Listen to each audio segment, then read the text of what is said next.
Welcome to Raging Bullets, a DC Comics fan podcast, episode 432.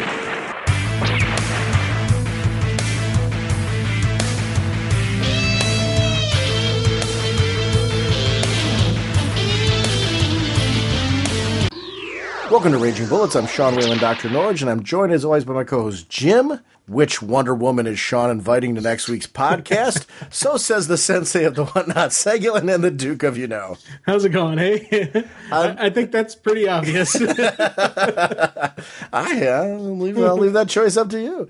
On this episode, we're going to be talking about Convergence number 7, but also we casually talk about a number of the Convergence issue 2 tie-ins. Please take a look at the show notes to see which ones we talk about. We don't want to spoil any of those for you. We talk casually about them through our Convergence discussion, and we have a great listener voicemail from Jack. We are proud members of the Comics Podcast Network, the League of Comic Book Podcasts, and the InfiniteComics.com podcast partnership. We are sponsored this episode by DCBService.com and InStockTrades.com. James, what's going on over at DCBService.com? Dun, dun, dun, dun, dun. Dun, dun, dun. Based on the artwork by Darwin Cook, sculpted by James Shoup, the Man of Steel bursts from the pages of the best-selling graphic novel, DC The New Frontier. Oh my God, I am looking at this and I would gladly pay the regular price of $79.95, but thanks to our friends over at DCBS, 32% off, DCBS price $54.37. It looks absolutely stunning. You know, we want to remind everyone that they are a digital partner. Whether you use Comixology or MyDigitalComics.com, you want to go ahead and go over to DCBService.com, link those accounts, and get 5% of those purchases towards your DCB service order. I'm in a conundrum this month because you're talking about statues.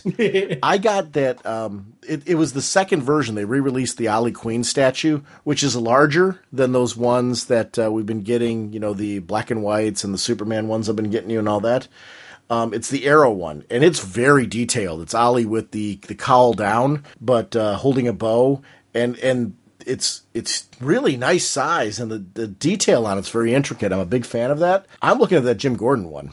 Yeah, I know. Because it's the same line, and I ordered the Flash when that one came, and I'm so glad I did now that I got, because I didn't have the Arrow one when I ordered the Flash, so I didn't know, like, what am I getting? What's it going to look like? The Arrow one came, and I'm like, oh my God, I'm so glad I got the Flash.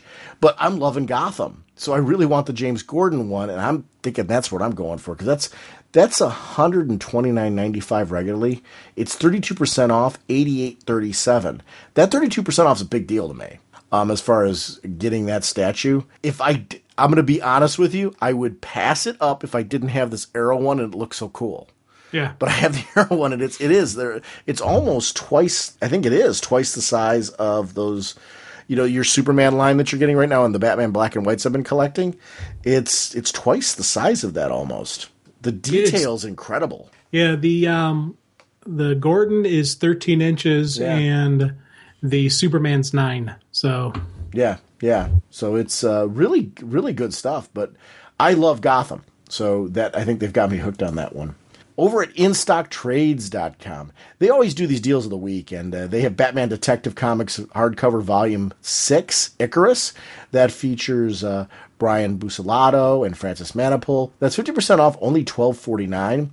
FBP, Federal Bureau of Physics, trade paperback volume 3 is 50% off, only $7.49. This is a great way to get some of these series and books, you know, through the 50% off deal that maybe, you know, we're all on a tight budget. You know, I talk about budget on the show all the time. I love trades. Trades are one of those things, like, you know, if I have a weekend where I'm not doing anything, I like to sit down sometimes with a good trade, plow on through it. I tend to finish a lot of my weekly books during the week. And on the weekend, I love to sit down with a trade. I like reading a nice, meaty story, especially when it's something I'm getting caught up on. I'll be honest, I do a lot of my Marvel stuff in trades because there's so much that I miss because of the podcast that it's a great way for me to do that. Vertigo stuff, I like to a lot of times get caught up in trade format because, you know, we tend to do the main DC line, and the Vertigo stuff I get stockpiled on. Not because of quality, it's a time issue. So then it's nice to, those stories lend themselves. You know, that FBP, I don't know if you've read that, it's really good. That 50% off, it's $7.49. $7.49. I mean, take a look at what we're paying. We're paying, what, $3.99 for some of our comics? $7.49, I can have a whole trade. It's really great. That's InStockTrades.com. James, what kind of a podcast are we? Raging Bullets is a spoiler podcast. We go in-depth into plot lines, story twists, and whatnot of the comics we're discussing on today's show. So, if you haven't read the book, you may want to come back later so you can better enjoy the show. Wonder Woman. Oh, sorry. Let's talk some comics. Reaching melting point. Not sure we can make it. Our first discussion this episode is going to be of Convergence issue number 7. This is the penultimate issue. Showdown. Jeff King and Scott Lobdell are the writers. Aaron Lopresti on pencils. Mark Morales on inks. Peter Steigerwald on colors. Travis Lanham letters.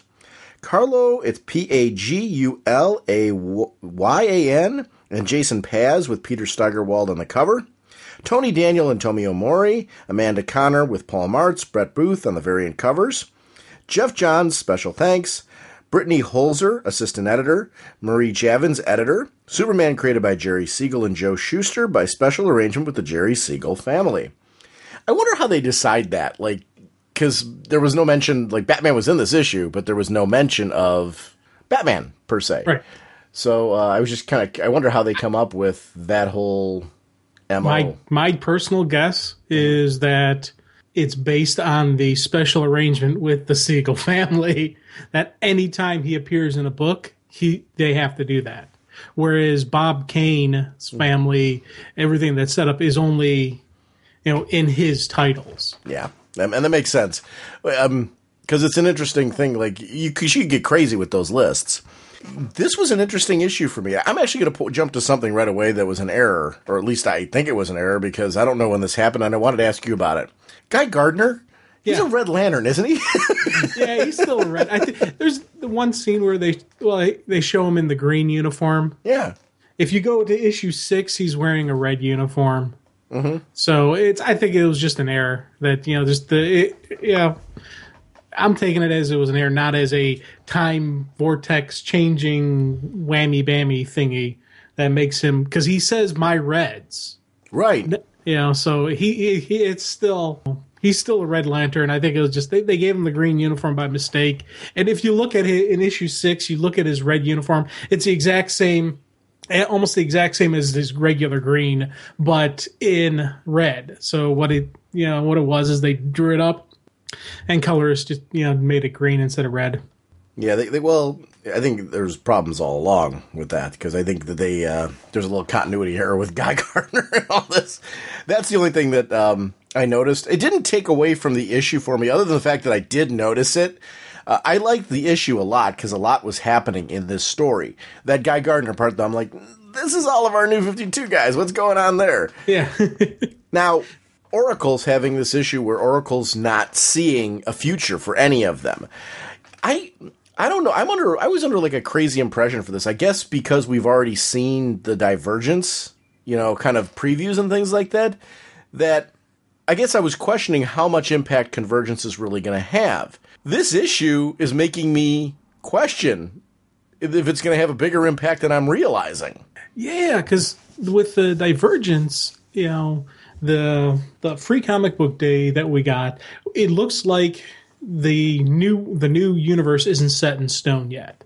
And this is the birth of the possible new universe, or it's going to stay what it was, or maybe it's going to... I'm thinking at the end of Convergence storyline, we're not going to have a clean ending. Mm-hmm. It's going to be... the clean ending is going to come at the end of Divergence.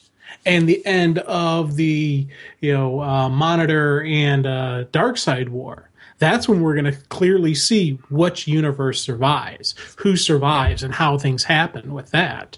Because I think everything's still kind of in flux, which I'm kind of curious about. I'm like, okay, let's see here. It's one of those things where if you would have first asked me, before all this really started, did I want a clean ending? I would have said yes.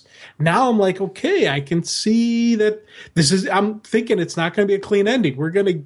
It's going to be kind of a cliffhanger type ending where the story's not completely told. It's, we're going to get the final answers, I'm thinking, in Divergence and through that whole, the Dark Side War. So I think that's where it's going. And I'm kind of liking that because that's telling me the Convergence is actually going to mean something. It's not just going to be, okay, here's a cool story, thank you for your money. This is actually going to have that lasting ramifications in the universe that we've wanted. Yeah, I do want that too. Like, it's as more as the story goes on, I want there to be an impact. I like when I read stories and there's some kind of change afterwards, something that, whether it's universe scale or it's small changes, something I want to feel like this story had resonance, and I'm liking what's going on with it so far. It's been a different sort of event. This does not, like, the pacing is very different than any other event. I will say that I have liked it all along. I think it's really picked up the last couple of issues where it's like, oh, wow, now they're doing this, now they're doing that. I don't know if you felt the same way. Like, I've been enjoying the ride, been loving the tie-ins. The tie-ins are very interesting, though, because the tie-ins really are fan service. And I know that's a criticism by some people. I like that because it's a revisiting and kind of as I mentioned in previous episodes of this, a closure to those stories. But they really aren't like, the tie-ins aren't like those must reads where, like, if you don't read them, you won't understand Convergence. There's nothing there that, like, is doing that. It really is just if you're interested in how the other worlds are reacting to this from the outside. And I am. I wanted to read those stories. I found them very charming, but they aren't, like, necessary to really get the meat and potatoes of this at all. There's nothing, like, it's not like with Sinestro Corps War, we talked about the one-shots, how you really needed them to have an emotional impact from people like Cyborg Superman. Remember that one? We were like, wow, yeah, you have to read that one because you're really missing a major motivational piece here if you aren't reading that. These didn't feel like that, but yet I've really liked them. They're just very charming, but not... For anybody that's out there that's like, on my budget, I can't afford to get all of them. There's not one where I'm like, you have to read this in order to understand Convergence. And I don't mind that. Do you feel like tie-ins have to have a major impact on the main story in order for them to be of value to you? Or how does that work for you? Because I think everybody's a little different. I've seen it over the internet that people are kind of all over the place on their feelings about these tie-ins. So I don't know if you are in the same place I am and if it means something different to you. It's weird because with I think it depends on the circumstance and depends on the story being told. Mm-hmm. Like, on one hand, with this, because there's so many tie-ins out there, if you need that, I would have been angry with it. That would have annoyed me that, yes, you have to get this or you're missing something. I like how, because there's so many tie-ins out there that you don't need to have it, because I agree with you 100%. You don't need to buy any of the tie-ins to completely understand and get a really cool Convergence story. Everything that you need is being told within the the weekly books, and it's right there. You don't need the tie-ins; those are just that a little bit extra.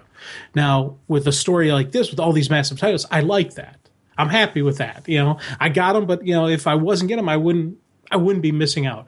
But if I had a story where there was just one or two little tie-ins, part of me would want to have some type of direct connection. Like, you brought up Sinestro Corps War, great example, because technically you didn't need them, but you did really get that emotional connection with those characters. You learned a little bit more and you got a better understanding of who they were, and the story would have read differently had I not read those tie-ins. And I like that, but it's, again, limited number of tie-ins. If I needed that for this story, I would have been a little bit more annoyed, but because of just the massive volume of them saying you must buy all of these. I that's the thing that annoys me. If there's a massive out there and you have to buy it, then I get angry with it. But how they're doing here, this is perfect considering this wide variety of books that are out there. So I like how they're doing this story. I like how they're doing these tie-ins. Did you read the second part of Speed Force, the Convergence Speed Force, the Flash one with the kids? Yes. Oh, yes. Okay. Yes. And did you read the second part of the Atom? Yes, I did. Okay. Yeah, I'm referencing those in particular because they're examples of tie-ins that if you want an idea that, like, it's not always just about telling continuing stories with these characters. Those tie-ins in particular show the impact of life under the dome on the psychological state of the heroes. Wally's case in particular, he's separated from his wife, he has the kids there, and there's this sense of guilt over the fact that the kids were pulled in because they were with him. And he wants to get back to his wife. He wants to believe that he's going to be able to. That's got to be a real scary thing, too, when that thing drops and you realize we're not in Kansas anymore, Toto. Wife might be dead. I mean, how do you hold off hope when all of a sudden, the thing that was giving you guilt because you wanted to find a way out, you were fighting to get out just so you could get back home to your loved one, to find out she's not there anymore. You got the kids. What do? And what are the kids thinking? Are the kids already thinking mom's dead? I loved that there was so much subtext in that. Like, there were certain things that weren't spelled out in that story, but it added more of a sense of scale and scope to what was happening in those worlds, which is why I'm glad they have the tie-ins. You don't need them for the main event, but it was interesting to me. Certain ones had a different sort of impact. Some were just charming revisits of characters that I've known and love. And those obviously stood out for me more because they were characters that were favorites of mine. On the other hand, there were ones like the Speed Force one, which Wally is a favorite character of mine. Don't get me wrong. I love Wally. But that stood out for me for very different reasons because of this sense of what the dome is and what it does to you and your family if you're stuck underneath it or separated. Worse. Adam was a pure joy because we got back Ryan Joy. Yes. And I loved that. Yeah, and another one I'll throw out there, the Titans tie-in. Mm-hmm. With Roy and his daughter. Yes. I absolutely loved that. And I loved how the story played out. It was one of those things where, did we need that for this Convergence? No. But I was so happy to read that story and get that story and get a great ending to what was one of the greatest tragedies in comic book history, was her death. Well, we've just undone it. Now, will that undo last, or is it just one spark, one moment in time, she's back and she's alive? That we'll see at the end of Convergence. But it was a really cool thing to do for the fans, especially everybody who was angry and just furious at DC for killing off that little girl. Here she's now back, and they told it in the story, and it's kind of, it doesn't completely undo any pain, but it does give you that kind of that moment. It's kind of like seeing Barbara, seeing Oracle and Nightwing together. Seeing them fight off the Hawks. There was just some really cool moments in all these side stories that I really enjoyed. Some more than others because I had a connection to the characters. But again, it was that I liked how they handled this, where stuff like, oh yeah, I want to read those. Oh yeah, that's great. There's certain stories I jump to immediately just because I'm like, hey, this is my Superman. Let me see what that went on with him. Oh my God, Lois is pregnant. This is awesome. Seeing how that all played out and everything that's going on with there. And then you get in connections with Convergence where that Superman mentions, I got to get back to my wife and son. And like, son, wife, huh? And everyone's just kind of looking, huh? But it's that connection of who they are. And it was neat seeing all the Flashes when they get together. They all started realizing, hey, we're all Flashes. We're all good guys. Let's, yes. Let's get the group, let's get the band together. Let's start going out there. And the Flashes fly out because the Flash knows they're the Flash. They know they're going to be a good guy, and they know they're going to find like-minded people. And I thought that for me was a really cool connection, along with the Superman connection. Wait, hang on. Before you go on that, can we talk about the Flashes a little bit more, and then we'll jump back to the Superman connection, because I know where you're going with that, and let me let you jump back into that in a second. The Flashes, one of the cool things about the Flashes, when you look at the history of the multiverse, it was the Flash that met the Golden Age Flash. That was what kicked the multiverse off, the whole idea of the multiverse. It started a trend that gradually led to these type of events with DC. I thought it was so fitting that they had the Flashes meeting. You had Barry going to meet with Jay, and the new Jay. We got new Jay and Barry, and this whole thing going on, and then all these other Flashes appearing in this whole thing. I really loved seeing that sequence of events because of the Flash history that played into that. And I'm sorry, you were going to go on with Superman, and I do think that it's very interesting the way that all of that played out. So definitely Superman, where you're going with that. Well, you think about how the Supermans were playing out with them addressing my Superman, and the characters were having confusion, but I loved that it was the pre-Flashpoint Superman having that conversation with the Earth 2 Dick Grayson about getting in contact with Telos. About, I've been listening the whole time that dome's been down. I've been listening. I've heard some of the stuff you say. I've heard the connection you have. And I love the fact that Superman, he's used to doing that. We've seen it back when he was a regular comic where he's pulling out, using that super hearing in a different way. It's not just, he's hearing everything at once and he's able to filter down. And he was able to filter that down. I love the fact that you have that Superman knowing all the other Supermans are hearing that Superman tell Grayson. It's almost like, wait, Jim. Knows the plan. Jim, it's almost like the pre-Flashpoint Superman was going out of his way to take a leadership role with Dick Grayson.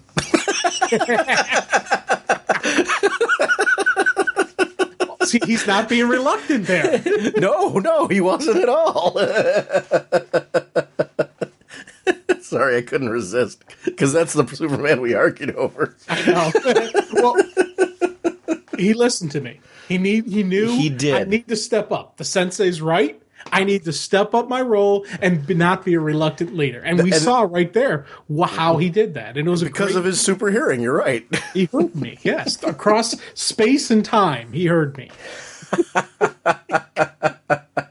It's still real to me, man. Did you read the second Superboy, the Convergence Superboy? Yeah. Yeah, I really, because I know you read that kid when he kicked in too, and we saw him grow up to be the Connor Kent that we really were attached to. The one that when he died in Infinite Crisis and stuff like that, we were, really attached to this character and wanted to see him back in the worst way and things. It's amazing seeing the journey back to that character, the one who is proving that he could be Superman. I loved that battle, that he wasn't giving up, but then in the end, he had to make a decision. Am I heroic enough? Can I do this? Superman's telling him one thing. It's, the Kingdom Come Superman's telling him one thing. And I like that the Kingdom Come Superman is very jaded, very much like he is in Kingdom Come. That was very well written because I felt like this was a journey back for Superboy. But for the Kingdom Come Superman, we were seeing him kick off, shortly after Kingdom Come. He's that same guy. I just like seeing him in that role because, with everything that happened to him, he's not the Superman pre-Flashpoint. He's not our traditional New 52 Superman even. He is much more jaded. He has some issues, but yet there are elements of him where you go, clearly Superman still, and it was really, I just thought it was a well-written sequence of events because that Superman in particular always stood out to me, the Kingdom Come one, as far as, how far can you push Superman to eventually make him into something that he's not, the Superman that we don't see. And I do feel like he's the one where you're you have to look for the glimpses of Superman in him because of the journey that he's gone on. He's not our traditional, in my gut, I'm Superman. Yeah, and I again, it was the cool seeing the young and the old and just remembering back to that Superboy. And I still can remember when that character kind of flipped the switch in the book where he started, maturing. He started, stepping up. And it wasn't just about, hey, you got to call me Superman. You got to call, and he was that whiny little kid. And then he started realizing it's not just a name. There's something more to it. You got to actually step up your role. And I'm thinking back to when when the clone process was breaking down and he was dying and he's getting weaker and he kept fighting through it.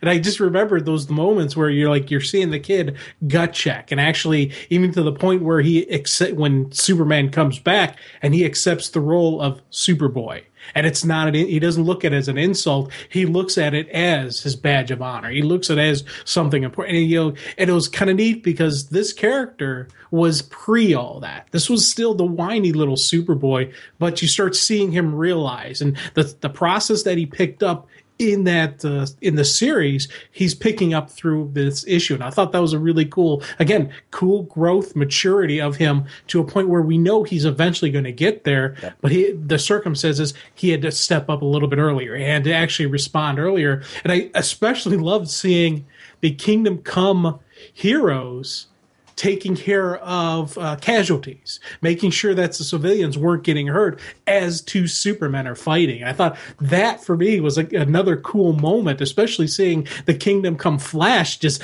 zipping everywhere, because we know that Flash is so embodied with the Speed Force that he's beyond anything that Barry ever was. So he's able to do some of those really super freaky stuff that he was doing. I thought that was, again, really cool usage of characters. Yeah, I agree.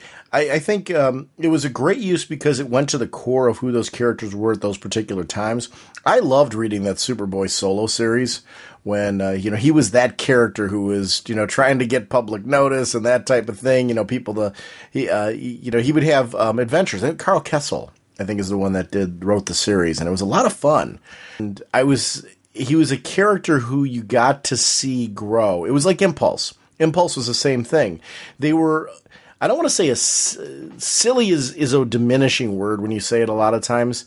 It was more of a fun, lighthearted series at first, and as the character began to grow, it started to deal with some more mature tones. We saw the same thing happen with Bart Allen during those times. And I think it's the reason why those characters resonate and have such a loyal fan following, because of the fact that they kind of developed into that route. It's one of the reasons that when you reboot characters like that, it's hard to get it right. It's especially Bart. Bart had a lot of trouble, when they were rebooting him, getting it right, because they were really recrafting a character that had been done so well the first time around. You took an all ages character, essentially, and made him into a more mature character along the way, and people liked that journey. You liked that ride. Superboy did the same thing. So it's interesting in the New 52 that they're characters who, both of them, their series have been canceled. Or, their role, I should say, in their respect. Right. Like in Bart's case, Bart was a part of the Teen Titans, and he's no longer with us on them. They were characters who, it was nice to see them and revisit, I should say, Superboy in this particular one. Can we jump back to Nightwing and Oracle just really quick, because you mentioned it, and I want to make a few comments about it. I adored that issue, firstly because of the handling of the Hawks, because they were the Flashpoint Hawks, and I loved seeing that. Barbara, though, pulling in Black Canary, having this whole plan to take out the Hawks, knowing what the situation would be with them.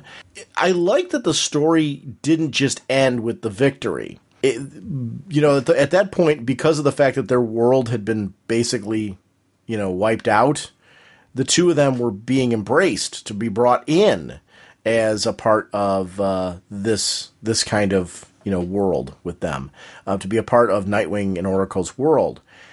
This is the devastating part about this. If you win, you destroy a planet. You destroy a whole civilization. That's really deadly when you think about the fact that happens in some cases. I like that it was cleaner with Nightwing and Oracle, and the two of them could actually go off and get married and kind of have the path that we really wanted to see them have. But the Black Canary was handled wonderfully. I've always loved Gail Simel's writing of Black Canary.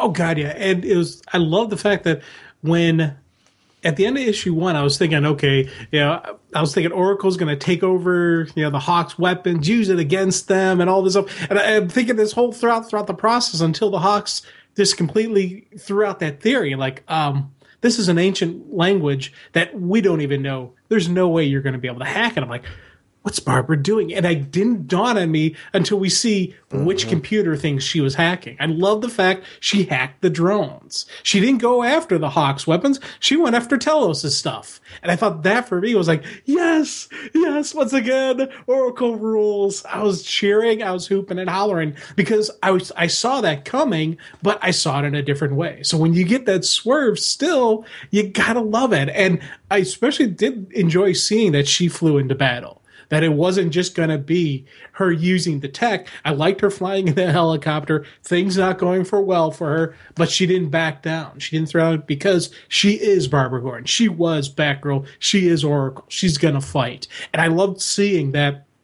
Even though she's in the chair, even though she is, paralyzed, she can still throw down. And she's figured out how to fight from her position. She's modified how she has to do it, how she approaches the combat, and she's personalized it towards herself. That's what a true warrior does. You don't use somebody else's technique. You personalize it for your own strengths. And you get to see that every single time that Barbara is in the chair and she's written correctly in the chair and you see her throw down and fight. For me, those were some really cool sequences because you got to see some great Nightwing, you got to see some great Oracle, and you got to see some Hawks really get their butt kicked. That was awesome. Yes, yes.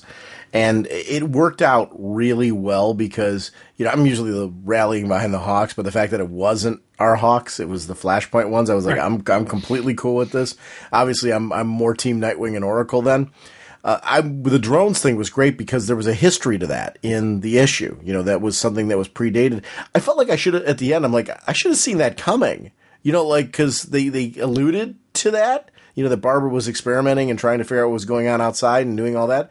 But I love when a swerve comes in, and your wording it was great, and they completely got me, and I can logically go back and see how it happened. That there's a value to that, to go back and read those issues then and go, oh, it was in my face all along. I just didn't see it. And I like that. I like when a writer takes the time to do that, but is so good at planting seeds in a way that you go, I'm a dunce. Yeah, I actually like that. I love that feeling because it just gives you a sense that the writing is very clever and very rich, and there's a well-crafted story there. That adds value to my second read-through when I know those type of things. Yeah, and especially with that story. And with some of these, I'm finding after I'm reading through, I'm going back and rereading part 1 and part 2 back to back. And that adds to the just the enjoyment because you're like, oh, okay, yeah, see right there. Oh, neat. And you start seeing some of the groundwork. I really saw that with the Nightwing and Oracle with rereading issue 1 and going right into issue 2. It's kind of it's multiple read-throughs are always fun. The one issue I would like to talk about is the Batgirl. Oh, okay. With Stephanie Brown. Yeah. You talk about the second part of Convergence Batgirl, where it's Tim and Stephanie, and the whole conclusion of the thing is about Stephanie kind of in her own unique way overcoming, and she didn't really win, per se. Not the way that you would normally consider it a victory. Yeah. But in the end, she had this moment with Tim where the two of them were together, and both were really banged up. But I liked this idea that, like, in her mind, Tim was so totally absorbed in being Red Robin that he didn't know how to relate to me when I wasn't Batgirl. Now that I'm back in this role, I have to face, have my feelings changed for him? How do I feel about him now? And the two of them wind up back together again, and there's like this moment of peace that you just know would not have occurred if it wasn't for the fact that they were under the dome, but it was so nice to see that. It's the same thing with, I think, Nightwing and Oracle. Because they were under the dome, we saw them get married. In this case, we got to see Stephanie and Tim have like that moment where they connected again. And I really liked seeing those moments. Batman, the Shadow of the Bat. Did you read the second part of that? Yes. With him and Azrael? Yes. And you expect that, like, in a story like that, especially with Azrael involved, that it's not going to end clean. That one ended super clean because Batman's Batman. He just made it work. Batman's the only guy I know that can make Wetworks team up with him. I mean, he did it in a way where he used what we know about Jean Paul Valley to make that work. He and Azrael worked together. They wouldn't have believed Batman because he's Batman. Like they know about the code. He exudes that, even though, these are strategists, the Wetworks guys. And they would have picked up the fact that he has a line, whereas Azrael doesn't have the same line. And they were able to pull that whole thing off in a way that just worked and made sense, where Batman was able to say, look, we can keep fighting, or we can band together, and we can get the people that did this. And, I'll pledge myself to doing that. You know what I didn't expect out of that? Azrael to stay behind and protect the people.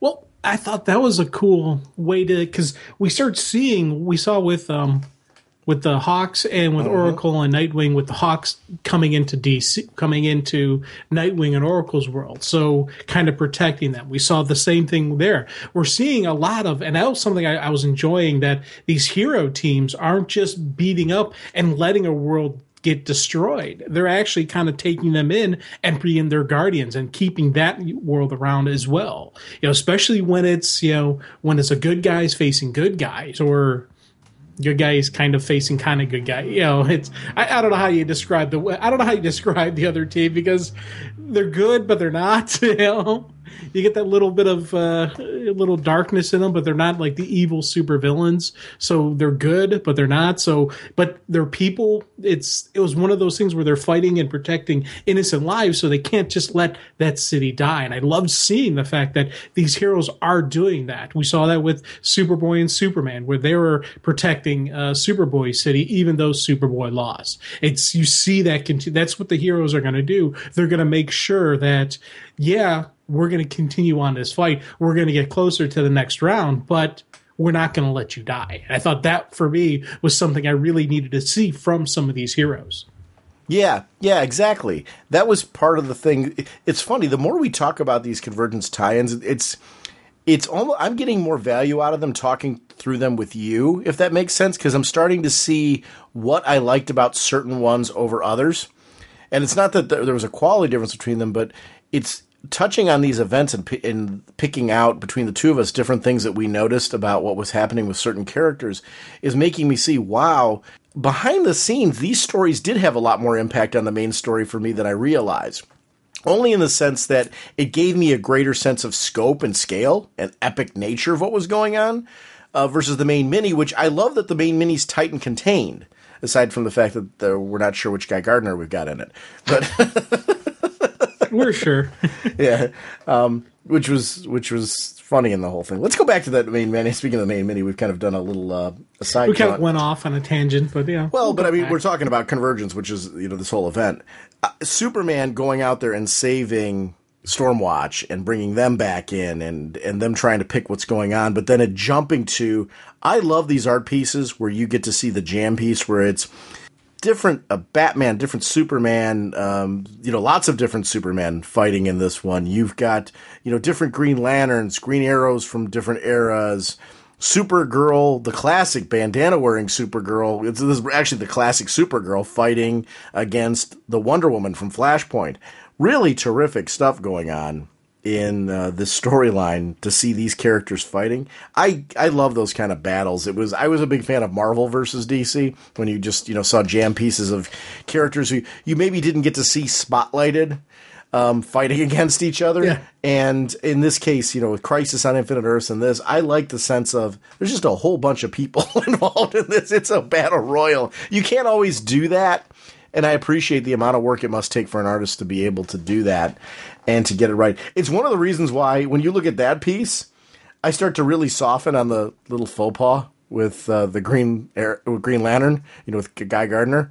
Yeah, it's kind of like, all right, if you're going to follow something up, like a little mistake, you need to follow it up with something like this. And you follow up with something huge. Yeah, I'm looking at you a little differently now and going, man, dude had a lot of work on their plate and just made a little goof. Well, and especially considering all the different eras that are being present, yeah, I can see someone can get a little bit confused now, or I don't know. So I really did dig seeing all these, because it was funny because I said throughout the beginning I didn't want to just be Mortal Kombat. I didn't want to just be about the fights. I wanted something more, and I got something more from all the tie-ins from the actual story. But I do have to agree with you that the moments where you see these big fight sequences, I have a little kid going, "Yay! Come on! Oh, ooh!"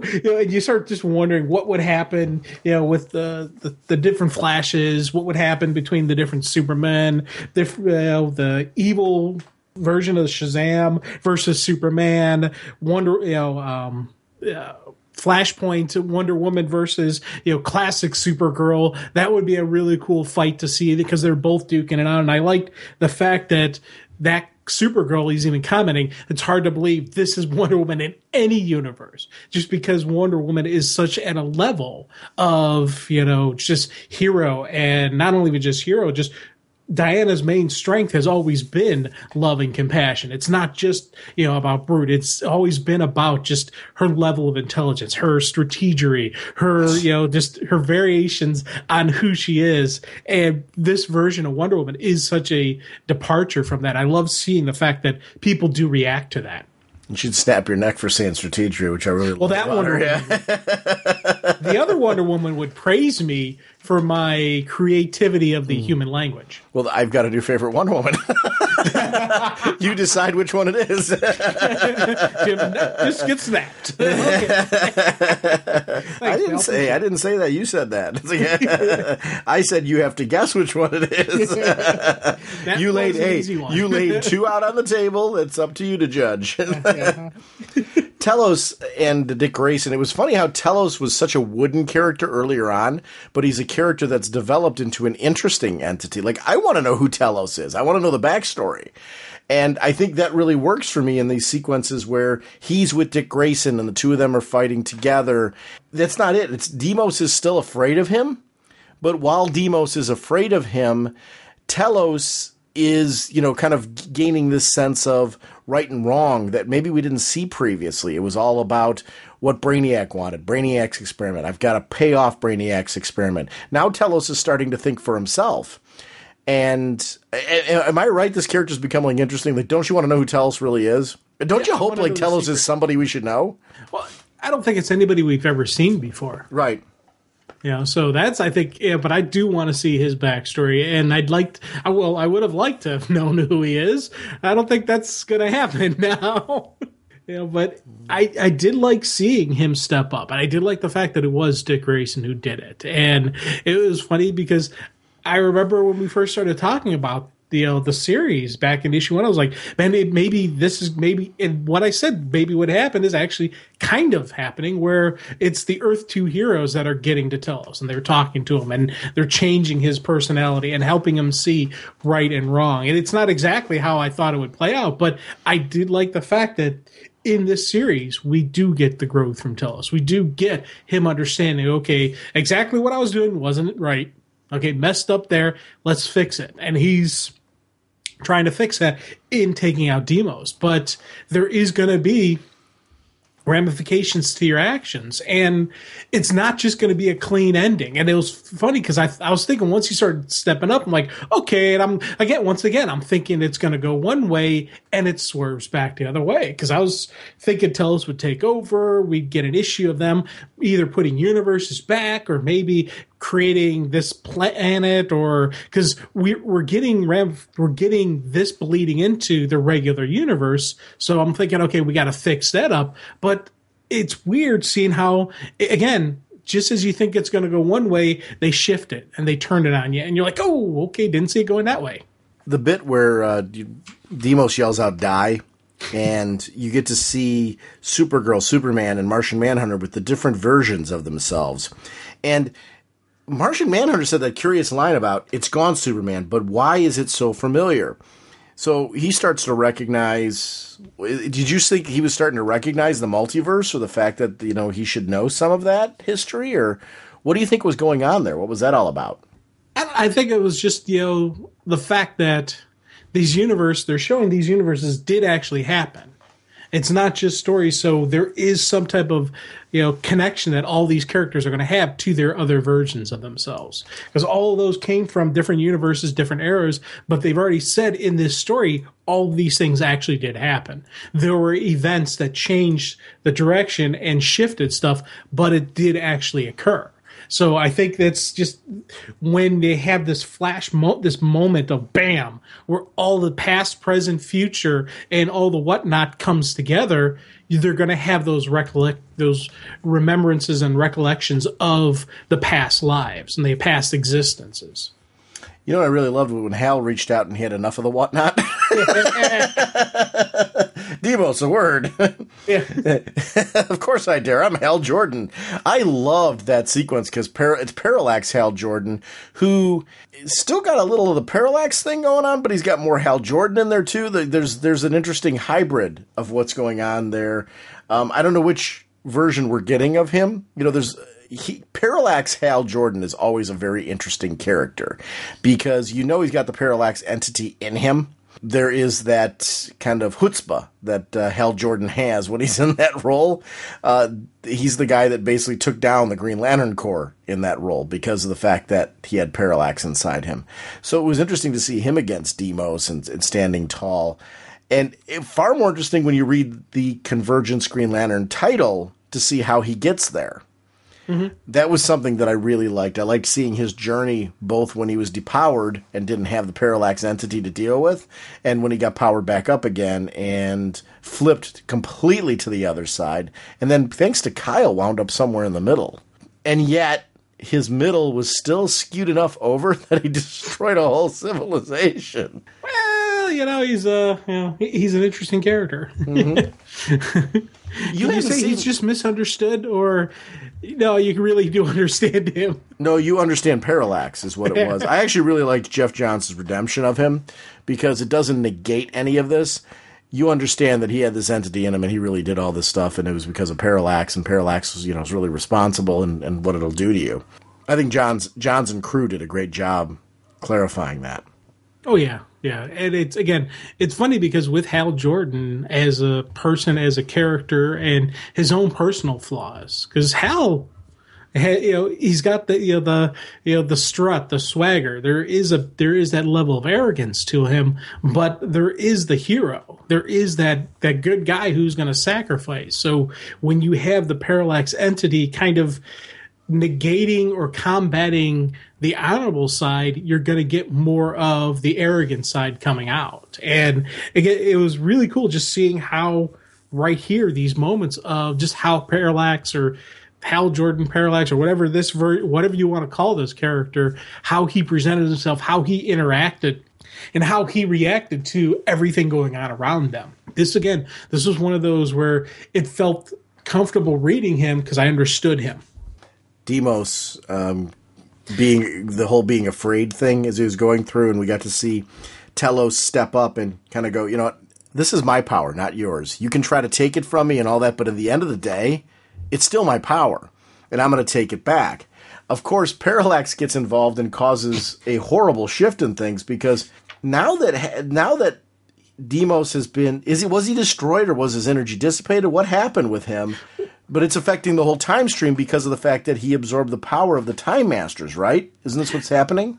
Yeah, he was completely destroyed. And inside Deimos, he had all this power of time. He had complete power over past, present, and future. He just didn't realize how much power he had. That's why Telos really needed to step up and negate him and either pull the power out of him. But with the sudden death, it's the basic physics theory where energy is neither destroyed. It just changes its form. You can't destroy energy. It's always going to be out there. It was in Deimos's body. Now it's released. Now it's in this other form. So it's out in the universe, and it's because of that, because there is no control over that time, it's breaking everything down. I think that, for me, again, a really cool way to kind of wrap up this issue was with, again, seeing that this little planet here is going to destroy the entire universe now. If somebody doesn't step up, if somebody doesn't figure out a way to contain that energy back in. Is the New 52 Supergirl image, look at the chest symbol, that's a little off too, isn't it? Which page? It's like the last one, All of Reality is, and you see it's the New 52 Supergirl. I mean, and it's consistently drawn with that symbol along the way, but she had an S. It was just a variation of the S. Yeah, that is. That's not an S, though. I don't know what that is. That's like a fish hook. Yeah, that's not how her... Because her symbol was an S. Yeah, it was different, but it wasn't that different. So, I will say this. I liked the art a lot in this issue, and I'm a big fan of the art team. The few little art mistakes. I wonder what... And I'm not one, obviously, from this podcast that I spend a lot of time looking to blame. I do find that when you and I have discussions about this, I tend to think about things that I don't think about when I'm reading it myself. When I read it myself, it's like, okay, they made a mistake. I kind of move along because the larger story is more of what's interesting me. And then I like to go back and enjoy the art later and enjoy the real pieces of the art that I'm really digging, which is most of the art in this I just really loved. It was really good art. But those things stood out for me. And I can't help but wonder...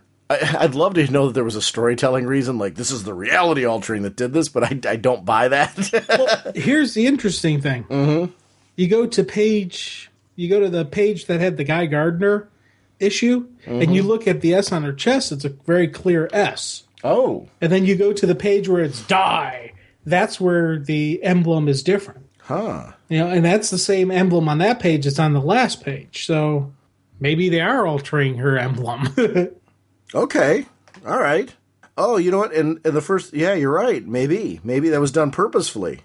Because you see, all the other Supergirl emblems are on that die page are the regular S, and then you have that. So maybe they are altering her emblem, and it's because of this blast of energy. It's changing the universe. Maybe.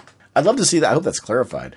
Here's the thing: if they were smart, they'd clarify it that way anyway. Because you could really, you could go and fix some things, by just clarifying it in the story really quick. Because the art overall is go ahead. Look on that last page of where all the reality is dying. Guy Gardner isn't the Red Lantern version of Guy Gardner. He doesn't have the Fu Manchu mustache, and he's got a green uniform. He hasn't. He didn't in the beginning of the issue either. That's what I was talking about earlier. Right, but in issue 6 he does. But in issue 7 he didn't at all. He didn't. Yeah. That I think was an art mistake. Oh, okay. Because it's at the beginning. Look at the very beginning of the issue when Superman's flying in with them. Yeah, I don't know. Wait a minute. Hold on. I'm going to cry a little foul here. Look at that Supergirl there. Yeah. She doesn't have a full S there either. That's what I'm saying. Even there when they're flying in and rescuing. Hold on. With the Guy Gardner, take a look at that one. That's not a full S. And that may be just me being picky because of how tiny she is. So it could be a full S. Okay. Let's see, the top curve is bigger than the bottom curve, but where is the bottom curve going all the way to an S? You kind of see it looks like a backward question mark. Yeah, looks more like I don't know. And that is clearly me being nitpicky. I only say it because I enjoyed the art overall. I really did. I love this art team and the art throughout the issues. I love the action sequences. I love the facial expressions. It all works. Those two little tiny things were the only things that I really noticed that bothered me was the Supergirl symbol. But you may have a point. That could be the reality altering, and I'm cool with that. I love that they explain that for Guy Gardner, too. Then I got no issue. I just want it explained. Like, I don't mind. Here's the funny part. You can easily, in comics, with the fact that they're serialized, notice a mistake and go, oh, we should have caught that, and correct it in storytelling. You can do that, and you can do it really quick in one small, tiny statement. And I don't take much I'm an easy mark for that. I really am. You just give me a little something. I appreciate the fact that we caught a mistake, so we're going to put it in the story and make it work for you as a reader. I appreciate when they do that. Because if they don't, I'll figure it out myself. I'll figure out my own way of justifying it just to move the story along in my own mind. Yeah. Oh yeah, I agree with you. I'm easy with that stuff. And to be honest, if it's just a simple art error, I'm cool with that. I noticed the guy stuff right. I didn't even notice the Supergirl symbol until you started talking about it. Mm-hmm. So that's, it didn't bother me at all. And even seeing it didn't bother me. And then who knows, maybe it's going to be explained in a story. So cool. If that was their intention all along, outstanding. If it wasn't, and they go with that, outstanding. I don't have an issue either way on that. And it's, again, the groove of the story I'm enjoying. I'm liking where they're going with it, and I want to see more out of it. I especially liked the one sequence where we have this great big fight sequence going on, and you got the quote-unquote good guys versus quote-unquote bad guys. It's a mishmash of everybody, and it's each one's fighting for what they think is the right way to go. But once they all learn, hey, we're all being played here. He's gaining power off of death. They immediately realize, even the people who are quote-unquote fighting for Telos, for Demo, said, hey, we're done fighting for you, dude. That's it. You're not going to get anything else out of us. And I liked seeing that out of these characters, that they're the bad guys, but they're smart enough to realize, hey, we're getting played here. We don't want him any more powerful. And who even knows what Demos's end game was? Mm-hmm. We know he kept saying he wants everyone dead so he gets his power, but how far was he going to take it? What was he going to do? What was going to be his end game out of all of this? I don't know. It's funny how this story going through, it's captivated me more as it's gone on. I've been in for the ride. I didn't realize this. I don't know why. It's dumb. I mean, I know it was an 8-issue miniseries. For some reason, I wasn't keeping track of issue numbers as I was reading it. I've just been enjoying reading it every week and going on through. And I think the problem is I've been so used to having like 3 weeklies going that were more than 10 issues that like I don't expect that a story. Wait a minute, This was issue 7. You mean next issue's it? We're done with issue 8? I didn't expect that. For some reason, I think I was expecting more. This story has captivated my interest, and I've been enjoying it. How do you rank this as an event so far? Like, where do you do that? I mean, I know we've talked about this previously, but as this has gotten to this issue, does this feel like other events that you've read previously as far as importance? Or is it too soon to gauge that? I really think issue 8 is going to be the final deciding factor on this. I'm really digging the story, and I'm glad that it looks like it's not just going to be, there's going to be some serious ramifications out of this. And that was, for me, was the main thing I wanted out of this, was I wanted this to have a real impact. And it looks like we're going to get that. So I think for me, I got to wait until issue 8 to say finally. Now, with ranking events and all, I'm terrible at doing that kind of stuff just because I don't look at, I can't, it's apples and oranges to me. I can't compare, say, whether this was better or worse than the Sinestro Corps War. I can't, they're two massive events, two great events. I can't say that. There's stuff that I can say I've reread multiple times, and there's events that I haven't reread multiple times. This is an event I'm going to reread again when it comes out. And when it comes out in the absolute format, I'm going to pick this up. I'm going to pick it up in the other formats that make it easier for me to reread this stuff.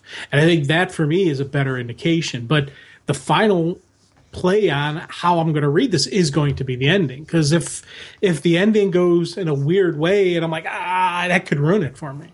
And it could, it won't take away the enjoyment I've had, but it will prevent rereadability if I know it's going to end a certain way. Yeah, that's an interesting point. As far as I want a sense of closure to the ending, even though it's serialized and I would like it to have impact that will resonate afterwards. I would like a closure to this story arc, at least. And that's kind of important for the rereadability, too. Now, with something like this where there's tie-ins, do you buy, like, if they do a graphic novel, like a couple graphic novels of the tie-ins, do you buy those for the rereadability, or is it main series that more is your focus on the rereadability? How does that work for you? That's going to be how they package it. Okay. That's going to be the main.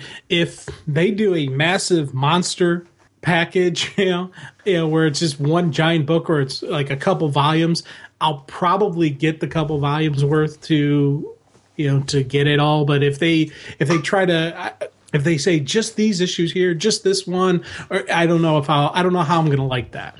It's all going to be dependent on how they lay it out. Because I think I would rather them do 1, 2, 1, 2, 1, 2 like that. And if they took the weeks and combined them, like all of week 1, the week 1 of the first month week, then the corresponding issue 2, if they put all those together, I will probably get the full series then. Even though there was a couple of those weeks that I really didn't have a strong connection to because I didn't read them originally, I still would probably get that. Just 1, the collector, but 2, to have the full set, just again for rereadability to maybe give those characters another try. Yeah, see, for me, I knew enough of the weeks that I would do that for rereadability just because I like the characters enough and there was a connection with them enough that I would do that.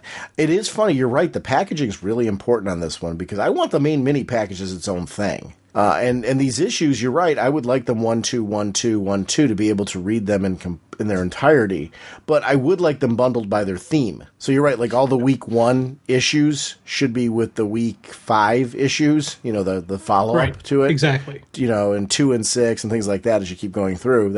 I would like to see that way. So they're together and you can feel like you're reading the contained story about those characters in that world. Did you read Convergence Catwoman number 2? No, I haven't yet. I haven't been able to catch up on that one. That one was, I highly recommend that one because that was one that had quite a bit of impact on that particular book. Did you read Supergirl Matrix number 2? No, again, there's a couple from that week I still haven't finished up yet. I still gotta, I think like Catwoman, Matrix, and there's a couple other ones I haven't been able to get to. Did you read Green Arrow number 2? No, actually, that's another one. Let me go a different route then rather than doing that, because are there any ones that we haven't talked about from issue number 2 that you wish we had?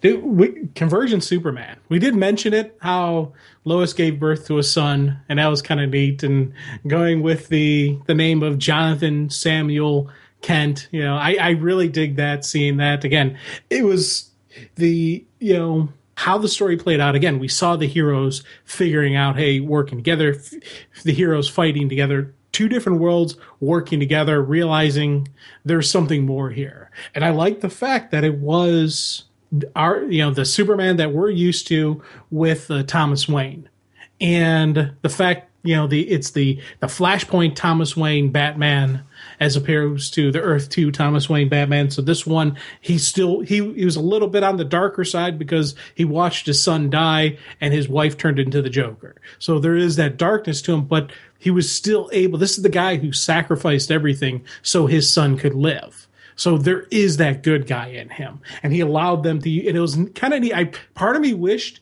he had actually delivered the baby, and it could have been a redemption for Thomas. But the fact that he admitted, I can't do this. I use my facility. You'll be safe here. And he would have protected them had anything happened. So I like that whole side playing out. But part of me wishes he would have, but part of me understood why they did it the way they did. And seeing Clark deliver the son and deliver the baby. And there was some really cool moments in this issue. Again, of these characters going back to stuff that we never thought we would see. Lois and Clark actually having a son. And this is the Lois and Clark that I knew and I was comfortable. I read, and this was the married couple that I was always rooting for. And I was like, yeah, that'd be awesome if they had a kid. Well, here we got a universe. They have a kid. And I thought that was a neat thing.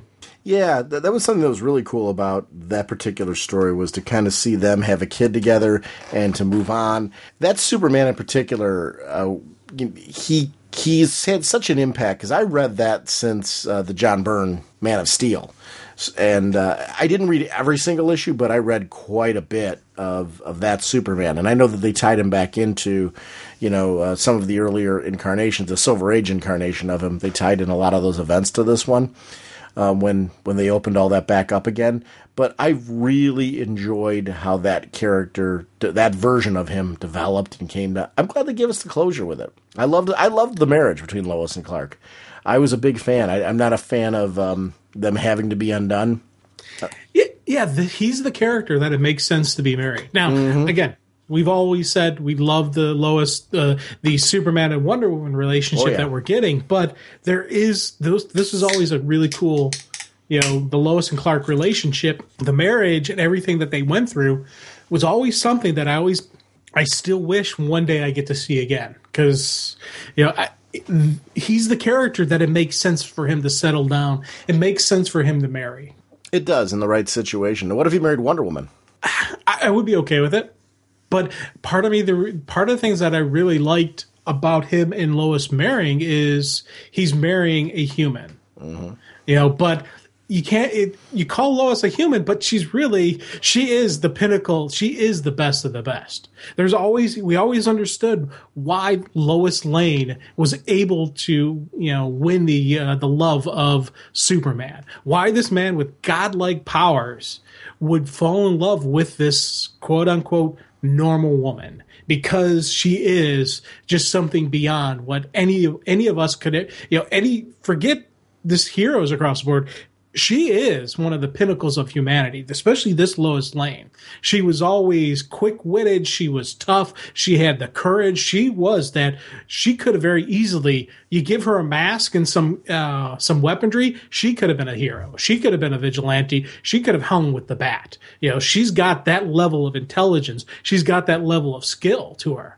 Just give her a little bit more time of training, and she could have rolled right through Gotham, right with the rest of them. So I like seeing, again, this couple together. Yeah, I'm with you. I think this couple together had something very special going on with them, and it was good to see them back again. Is there any? Let's go a different route with this question, because we've talked a lot about the ones we liked. Is there anybody that you wish we had seen? A character that you missed, or a character concept that you're like, geez, I wish they had gone here. I wish they had done this. I would have liked to have gotten more of Blue and Gold. The Booster and Blue Beetle. We got some of it in him, and we got some of it in his story, but that was the one Justice League story where we saw the two Beetles fighting, and you kind of get that cool laughter, and you understand why that Beetle was such a cool guy. I would have liked to have seen more of him palling with that Blue Beetle palling with Booster Gold, because it's, again, I always like seeing that combination, especially with how that Beetle dies and everything, with just the ramifications that happen from that. It was neat seeing those moments of our Beetle, understanding why he's the jokester, why everybody kind of didn't take him as serious as they should have, but when he was around, he was kind of a glue that held that team together. And you saw just that, the coolness of the goofiness that he was. And we got really great glimpses of it, and I love seeing him with the other Beetle version, but I would have liked to see more of him in Booster. Was your first experience with him seeing him killed by Maxwell Lord? Yes. Okay. That was my introduction to him, was his death. And it was funny because I was like, oh, okay, that's kind of neat. It didn't really affect me as much as other people, because oh my God. And then I started reading the back issues. I started getting the collected version of that Justice League, and I started to understand, like, oh, okay, I get it now. Oh, wow. And then going back and rereading his death, you're like, oh, that is huge. So it was kind of weird. My introduction is his death. Did you like that version of Justice League? Yeah, actually. It's not the Justice League, but they accept that, hey, we're not that Justice League. We get the job done. We do it our way, but we're not going to be, oh my God, the Justice League is here. Yay. People are going to be like, man, these guys are here, and I like they embraced that, and they accepted that, and it was, who they were, and things didn't end cleanly for them. But they got the job done. They did what they needed to. And in this story, you see that they lost the fight. They lost. So it's, kind of, okay, guys, we keep trying, we keep fighting, we keep seeing what's next, and that is, in a sense, that was that Justice League. Oh yeah, totally. That was the point of it. And I was glad how they handled that, because I became a fan of that era. At first, I remember back in the day when I first read it, I'm like, oh wow, this is really a silly version of the Justice League. And I wasn't able to read it from the beginning. I was reading DC at the time, don't get me wrong, but I was reading the Bat family of books and things like that. So I read broken issues of the run, and then later on I went through and I got a chance to get some of the issues that I missed and start reading it from the beginning.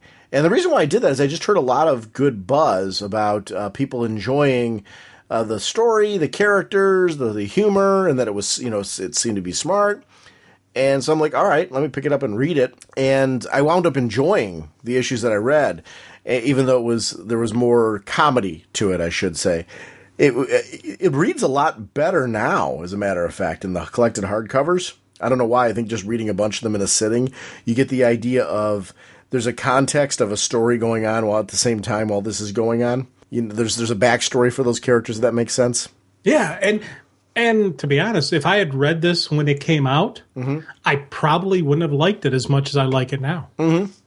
Yeah, I definitely, especially where I was, when this first was coming out, I was a completely different type of reader than I am now. It's a lot of this stuff would have, I don't want to say it would have gone over my head, but I wouldn't have completely understood the humor behind it. I wouldn't have hated it. I would have liked it, but it wouldn't have been the input. Like, I really like it now. Like, I think it's really interesting and entertaining reading. It's a very different place. Back then, I would have liked it. Probably at the time, because my budget. I did do it, but I did it more because I had already only read broken issues anyway. I didn't really. When I got the issues that I did, I kind of dropped it just because I had no budget. I really had no budget at all. I was reading just a handful of books. I want to say 3 or 4 at the time. And the or 4 was typically, I had a little extra money, I would go and grab this issue from the store. Others, this was an era where I was relying a lot on subscriptions. I would get them for my birthday or something like that. So there was a time where, in order to be able to get at least a handful of comics, it made more sense for me to ask for a birthday present or something, a comic subscription to take me through for the year. And that was how I read a lot of the books, or I should say my handful of books that I read, which was a mix of Marvel and DC. Obviously, very Bat family, usually, Uncanny X-Men, and I would do, something like, The Flash, that type of thing that was going on at the time. But those are the only titles that I was really able to read. So that's why team books a lot of times, even though team books are supposed to give you more value with the more of the characters, team books often took a back seat because of that for me. Yeah. Oh, yeah. Another book I was really happy with, The Question. Oh, Once again, Ricka writing, man, Yes. and just him with these characters. And I was just like, yay. The first issue was just a heavy focus on Harvey. I was like, wait a minute, what? And just how it played out throughout this whole story with Harvey. And I love the fact that we still got, like how we had with Tim and Stephanie getting together. We had Nightwing, we had Oracle, and once again we kind of have Batwoman and Question and Renee getting together. And I like seeing the fact that we have these stories that existed, these great. I love those two together. I love just how everything. I was always rooting for them. To stay together. I was rooting for them, so you get to see them kind of have their happy ending, and even Renee gets the peace of mind. It's tragic that her father dies, but she gets that moment of that peace where he's accepting of her, and they got to say I love you one last time before he passes. And because I'm thinking back to the comic, the way this played out, had the dome not come up, she never got that moment with her father in the actual series. right.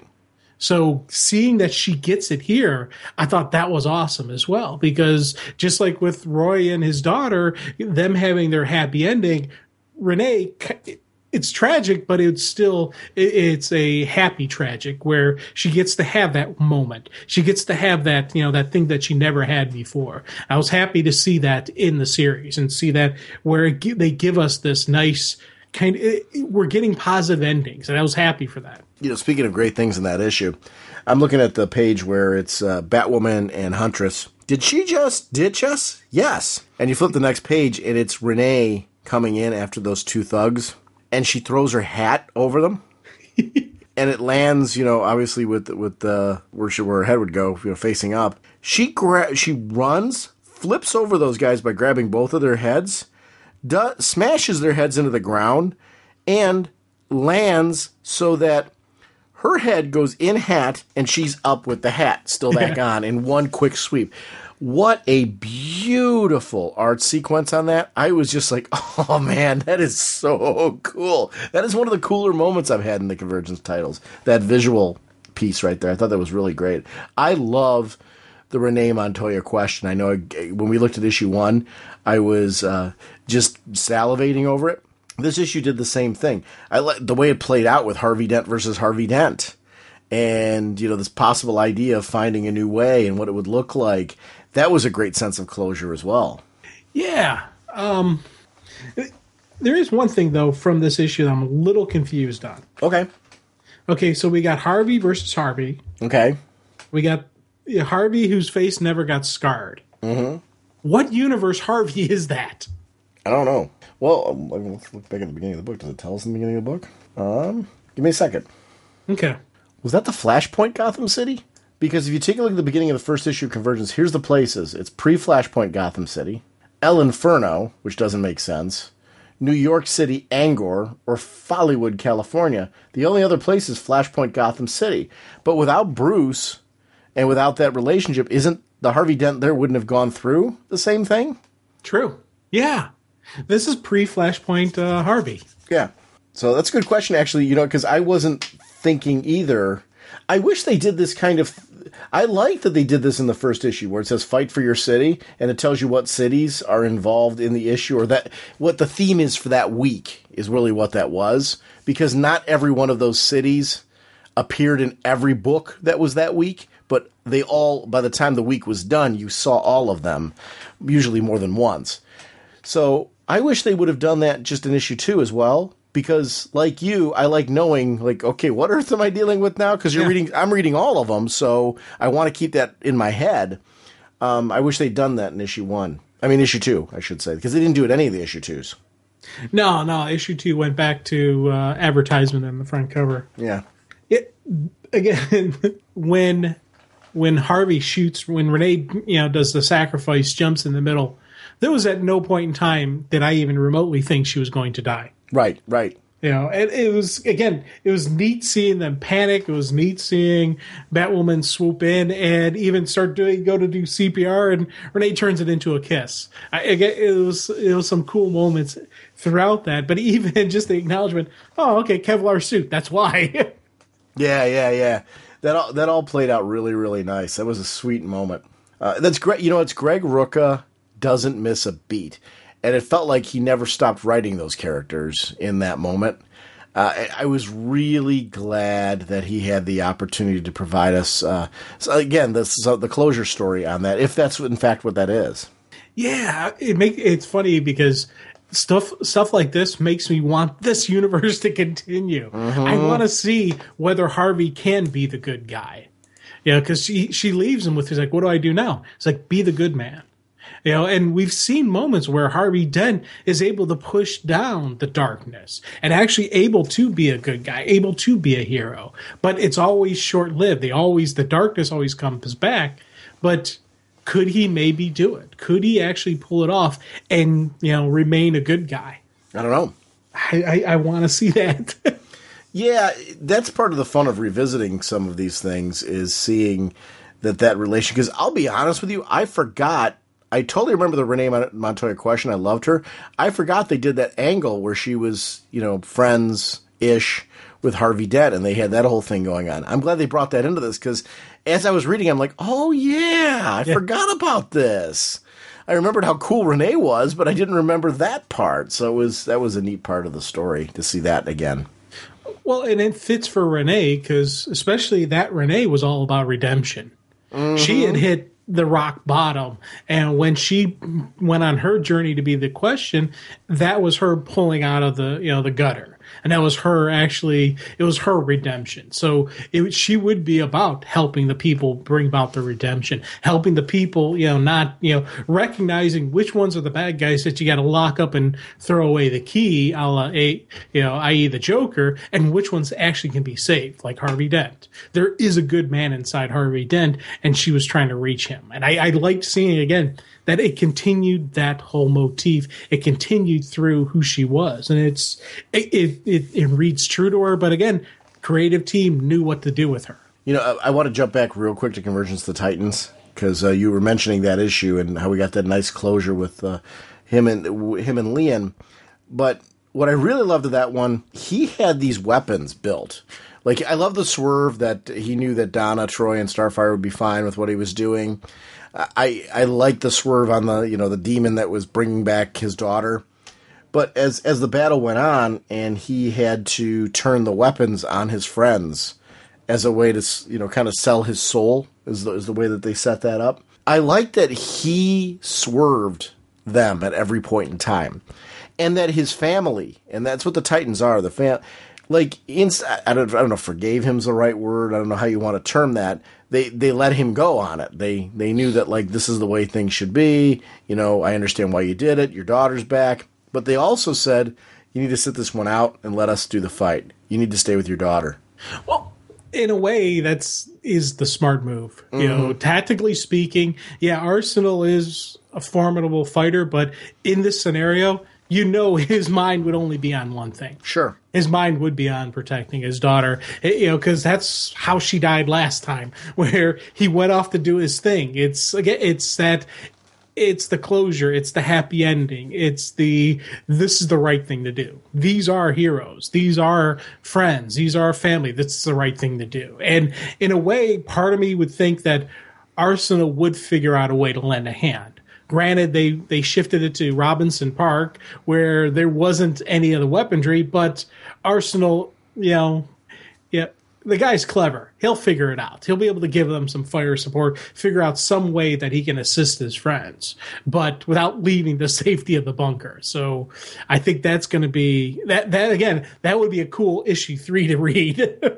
Yeah, this event's been really, really good so far. I've been enjoying it. It's funny, I do find that I enjoy these tie-in issues even more after you and I talk through them, just because seeing your perspective on what events you were liking, but also hearing kind of like, oh yeah, and I really like, I'm finding more and more when we discuss them, there are things I liked about the issue that are more subconscious. I don't know if that makes sense, where it played into a different kind of theme with their captivity that I wasn't really aware I was really enjoying about the series as much. I do like that each person had different things, because Roy's another one.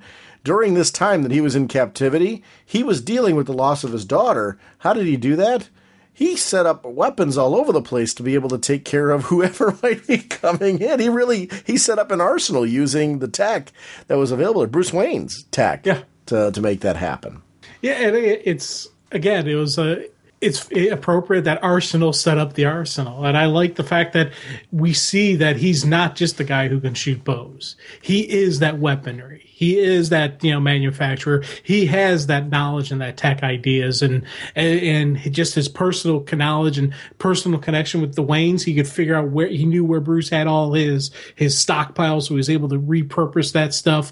It's kind of a neat thing to see how he dealt with his grief, where it wasn't just him moping. It wasn't him going back to drugs. He took that and made a positive spin on it. I thought, that was a really cool redemption for Arsenal, not just getting his daughter back, but seeing him not go down the dark path, because he kind of went down a darker path, in the regular series when his daughter died.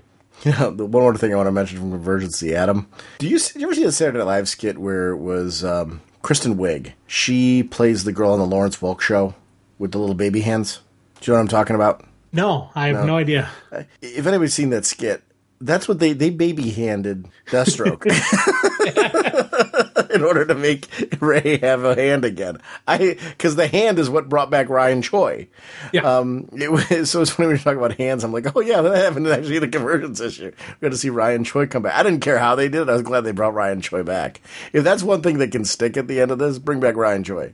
Yeah, and it's funny because Deathstroke's one of my favorite characters. I wouldn't have normally liked to seen him get humiliated as he did, but the end outcrop was Ryan Choi, so I'm like, I'm okay with that. I'm okay with that you're going to humiliate this guy, because it's bringing back Ryan, who was a great character, who was, it was one of those tragedies that, it was told for story and it was a great story, but it kind of cut at you a little bit. And seeing him back kind of alleviates some of that pain. Lets you work through it.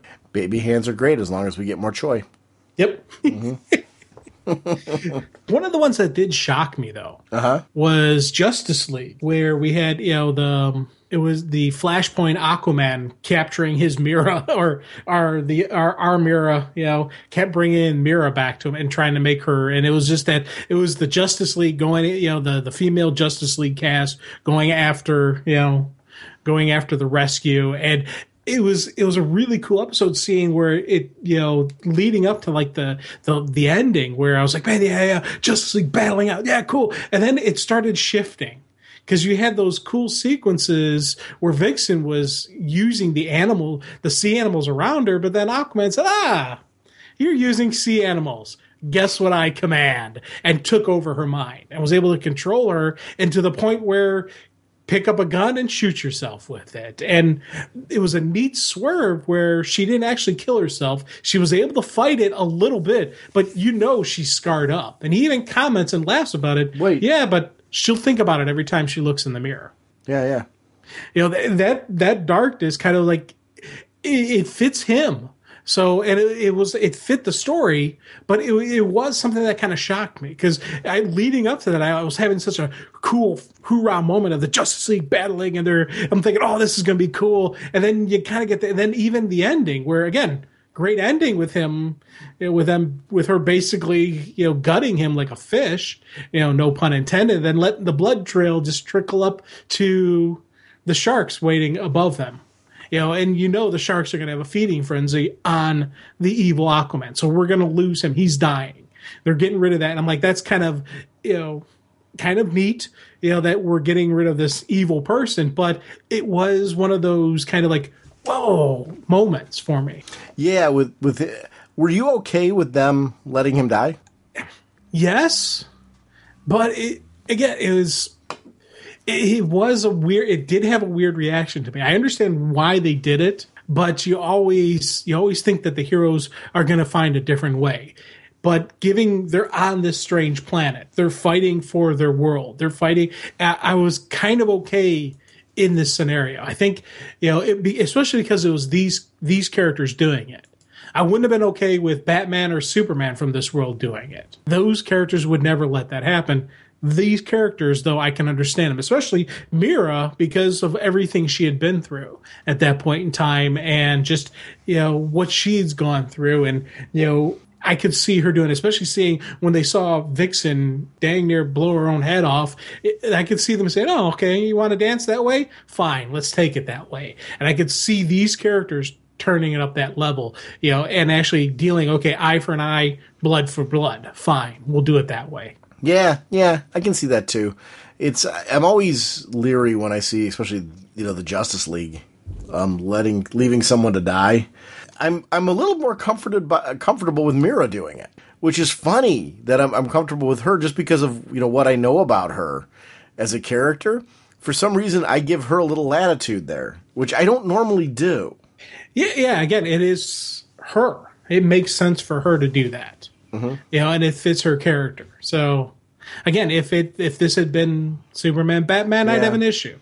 But because of Mira, it fits where she's come from, where she's going, who she is. Yeah, I agree. But it still did shock me, though. It was kind of neat. I did like the fact that this story did have that whoa kind of moment for me. Before we've got a voicemail, and before we end up going to it, it was fun. I got a message this week from one of our listeners, and it was very kind. It was one of those things, how periodically, we've been doing this almost 10 years now. You'll get somebody that'll suggest to us what we can do to improve the show. And what was done in this case, and this comes up it's been a long time. We used to get it a lot more from when we first started, but it's this whole theme of we're too positive, and it comes off as fake. We don't do typically on the show every single book. We tend to pick the ones that we're excited about talking about and interested in. But if you're a long-time listener, if you remember back the days, remember when Jim and I used to do reviews and we'd stop off and do that? So, Jim, how do you rate it and how do you review it? If they couldn't have come off more fake, because all you and I wanted to do is really talk about the events in the books. We weren't really interested in doing reviews. It's not really the way I read. I don't close a book at the end and go, how does it rank between 1 and 10? That's not me. I'm very capable of doing reviews. I've actually written reviews of things before, but not comics. For some reason, it's not something that I just feel this need to review. There's a lot of great podcasts out there that do wonderful reviews, and they're motivated to be reviewers, and that's what they're doing. And they do it very well, and you should go for that. In our case, I like talking content. And the truth of the matter is, I would never hide on this show. You and I have never had an edict as far as we had to be positive. We aren't allowed to say we don't like something. We do it all the time. And you more so, out of the two of us. You definitely more so. But for me, I've always been the geeky fanboy. I mean, my problem with comics, and I've said it on the show multiple times, has been I have way too much material to read. I want more time and wish I had the finances to read everything that I want to. Now I have more of the finances, that I could read more than I do right now. I don't have the time.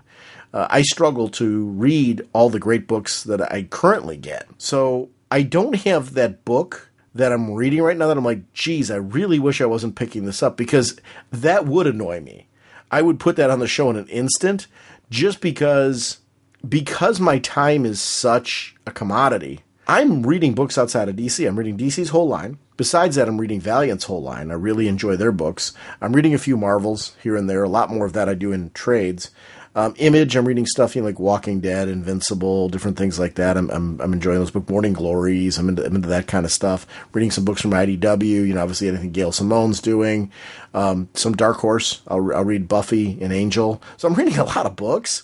If there was something I could cut out because I didn't like it, even if I was just getting it for the show, I would at least acknowledge that and say, hey, I'm going to be honest, I'm just getting this for the show. And that would be an interesting discussion point. I do have a scale right now, and what it seems to be my scale is, and I'll tell people, because it really is based on my reading pile. What I typically find is if it's an ongoing series or, like these two-parters and things like that, what I found is I have a stack of, I start first with the greatest of the great, the ones that have been blowing me away. I read those first. That winds up being a very short stack. They're like, usually in my week, which is a sizable pile, there's 3 or 4 of them that I jump to right away because they've just been so great. And I just really want to read them. It's very rare that I had to prioritize those for the show. There's occasionally a time where I have to do that, but for the most part, it's that. My second category are books that are really good, but they're really good because either I loved the writing, I loved the art. The other part I found it was good. It wasn't blowing me out of the water, but it was good. So it might have been good writing, great art, great writing. In one or the other. There's usually something that just kind of kept it from being that, oh my gosh, they blew my mind kind of thing. Usually when the whole creative team's operating on all thrusters and you hear the gushworthiness on the show. Then I have that final category where it's books that are decent. They're not horrid reads. They're not bad. They're titles that honestly, if I had to chop, or if I wasn't doing this podcast, I'd probably let some of them go because I'd want to read more Marvel. Or I'd want to read some more indies that I'm not reading. I'd balance out my list a little bit more. My caveat on all that would be, and it's probably one of the reasons why, since I've been doing the podcast, I've been so happy. I've discovered through this podcast characters like Animal Man and been able to read them every month. Swamp Thing. Certain characters that I wouldn't have read previously like that are characters that, due to the podcast, I've started to enjoy. Reading... I'm trying to think of what other characters, for example, that I would do that with. There's a number. John Constantine. I wasn't reading Hellblazer before the podcast. To read Hellblazer and then go into his Constantine series, I love that character. So there's a lot of characters that I wouldn't have read previously. I wasn't reading everything DC published. I was more of the Bat fan. I was into the Flash. I would have read Green Lantern with Rebirth because I was a Hal Jordan guy and been pulled in and sucked into the whole thing, so I know I would have read that. But I wasn't reading Green Lantern regularly when we started the podcast. I would pick up broken pieces of it. So, those are things where the group that's decent books, good books, I would never say they sucked, but, they're not in my, really decent, my really good pile. The ones that could be great if they had the other piece working, and then my mind-blowing pile. So I've really got 3 tiers, and I end up reading them that way. I end up reading my greatest of the great, then I go down to that tier where one or the other's great, and then that final tier where it's good. It's, I wouldn't go on there's no reason for me. I'm not angry about it. I'm enjoying the characters. I find them enjoyable reads. They're the ones where I might do 2 read-throughs because of the podcast, or just because I enjoyed the story. I don't usually do a third, if that makes sense. Whereas the other 2 categories, I'm easily doing, 2 or 3 read-throughs, and quickly, and then doing, sometimes a 4th even, because I really dug the book. Those last ones, if I do 1, that's a for sure, 2 maybe, and then I move down from those books, which means they're good. That was about it. But if I had something that blatantly sucked, you don't feel like on this show that you can't say if there's something that you didn't like, do you? Oh, God, no. Well, okay. You think just in this episode, we were talking about those art stuff going on in Convergence Tie. Yeah. And it's something we brought up, and, it was something like the one I noticed. I didn't notice the Supergirl symbol. I noticed the Guy Gardner, but it didn't really throw me for a loop or anything, and just move on. Here's the thing. I don't find that stuff a deal breaker for me. No. And there's people listening to this that are kind of like, well, dude, it does for me. And that's cool. I got no problem with that. If we don't tell our honest commentary on this show, there's no point. You may disagree with it, and you have every right to do that. But I look at this podcast as this is the kind of conversation I'd have in a comic shop about a book. I don't feel obligated. We never, because we're not an interview show, we have guests on and stuff, but I've never felt obligated on this show to only say nice things because we want something, if that makes sense. And that, please, I'm not saying that podcasts that do interviews are like that. I think that's common theme sometimes. Is you're being, I'm saying this is criticism of us, one that we've gotten in the past. You're being overly positive because you don't want to offend anybody. I really don't. That doesn't enter the equation. I think we offend people more because we're positive. No, it really does. Some people get bothered by it. Yeah. And this conversation, by the way, I do want to say, we had a great conversation. I actually talked to the listener who did that. we had a really great conversation, and it gave me a chance to kind of explain this. But it made me think about it, and I'm like, I really do want to talk about this on the show and talk about why we do the things we do. I do think we kind of fly in the face of people's expectation because of the fact that we don't feel this need to be negative. I don't feel the need not to be. I just kind of am me. This really is me. Good, bad, or indifferent. And I find it far more interesting when people, it's one of the reasons why I opened the voicemail line. You don't agree with something we say on the show? Call in. Or if you agree with it, call in. Whatever. I want open dialogue, on this show. Go to our, Facebook group and agree, disagree. It happens all the time from the show. That's something that I think is a part of this discussion. Well, I'm giving you honesty. You don't have to like it. But that's funny. I know you do too. I actually love hearing because even though you and I are typically both positive, we see things very differently a lot of times. And I really enjoy that stuff. It's funny. One of the other comment was that sometimes our debates, kind of we back off on each other. And it is more so, I genuinely enjoy your opinion.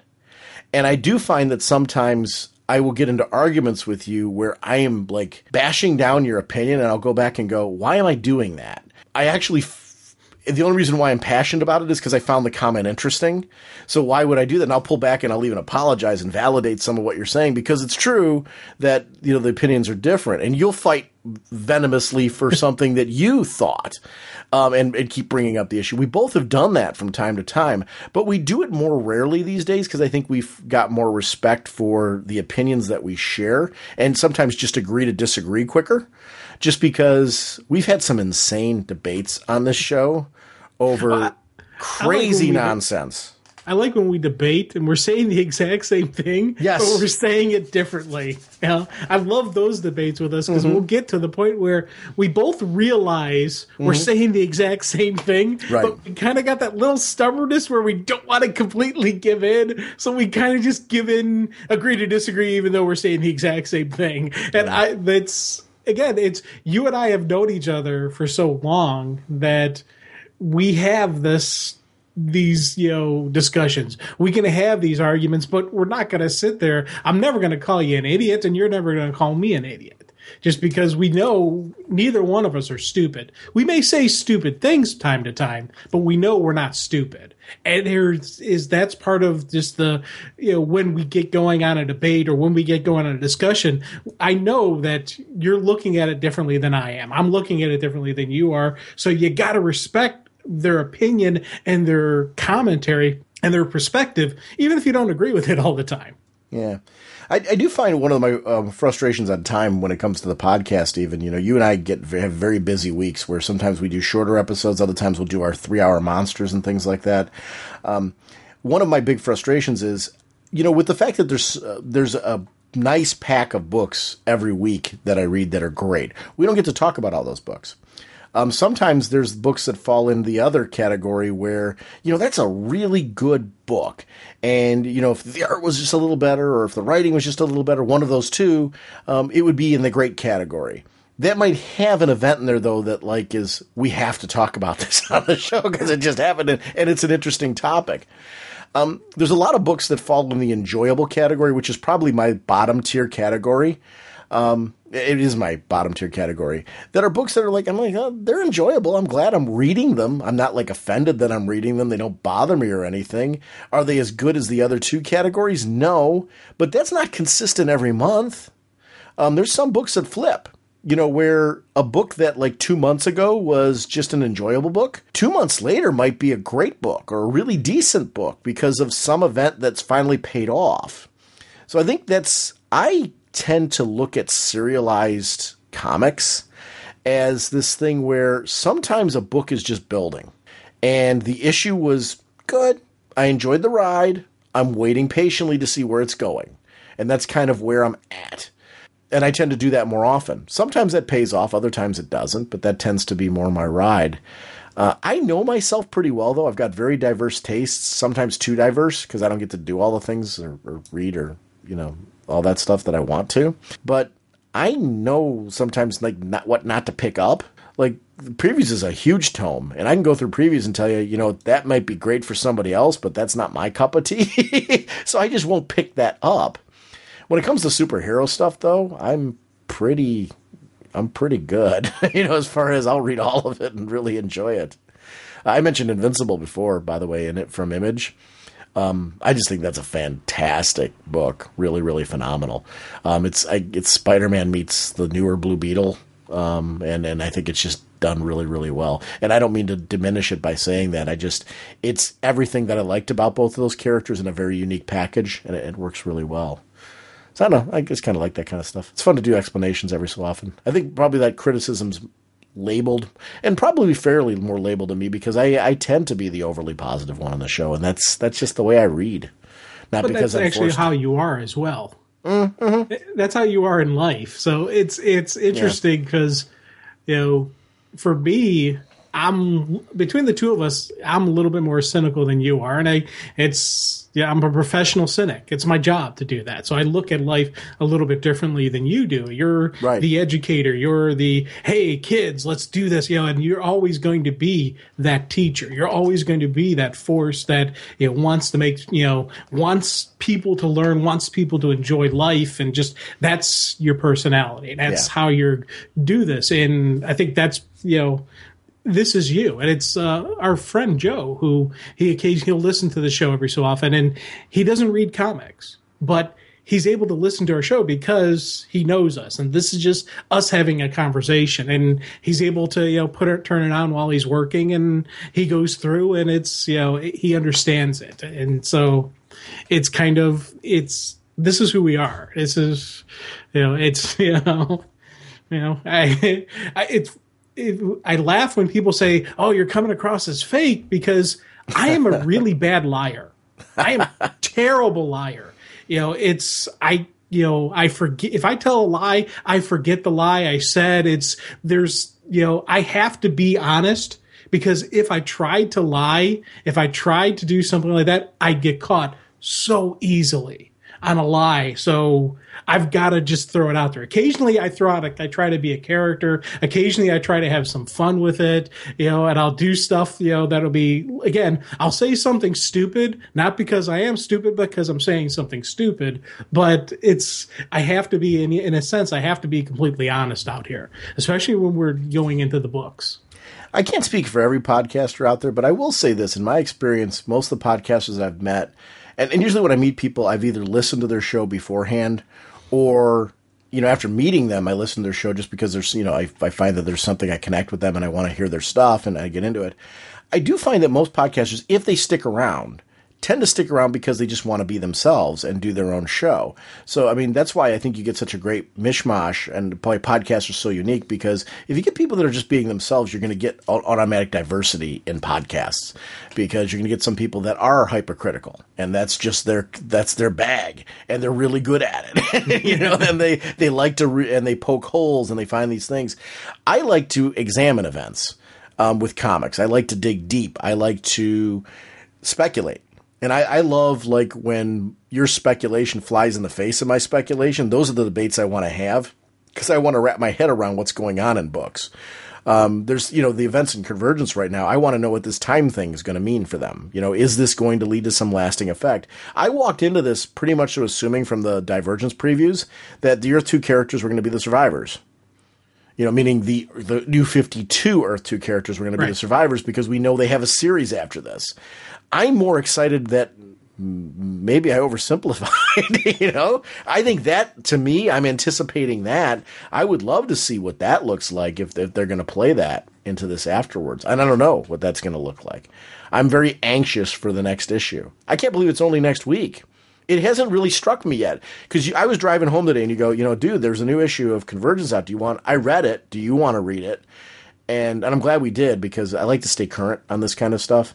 And especially when we're doing that on the show. And it was great to kind of have an opportunity to just read this and just have a real, you know, deep conversation about what we're enjoying about it. And I hope you guys are enjoying this. Anyway, thanks for listening to that explanation as far as why we do the crazy things we do. I think for newer listeners, or people maybe who have been with us for a while but didn't really understand that, it's kind of a good way for us to do it. It never bothers me when people question that. I actually I actually really respect people that will ask me that directly because it's like, it just shows that like they genuinely want the answer versus going to some forum and going, they stink because of this. It's kind of like, all right, fine. You don't like me because of this. I'm not going to go change the podcast all of a sudden and start going, hey, Jim, we've got to be more mean now about the comics just so that way we're more legitimate. That would be fake. And it would be, I'm not going to play that game. My opinion is if you think you're more critical than they are, you're probably right. Go do your own podcast and enjoy it and have fun. I mean, podcasting's great. This is therapeutic for me. I love this kind of stuff. So I do recommend that. And anyway, thanks for enough of that little tirade. Let's listen to a listener voicemail. Come on, Skreel. Let's pay these Plutonian beam makers a visit. Hey, Raging Bolt guys, Sean and Jim, sorry. I'm at a bus stop, so it's a little loud. But the thing is, I did want to say, I don't know if you guys know this, but iZombie has gotten up for a second season, and it is an absolutely terrific show.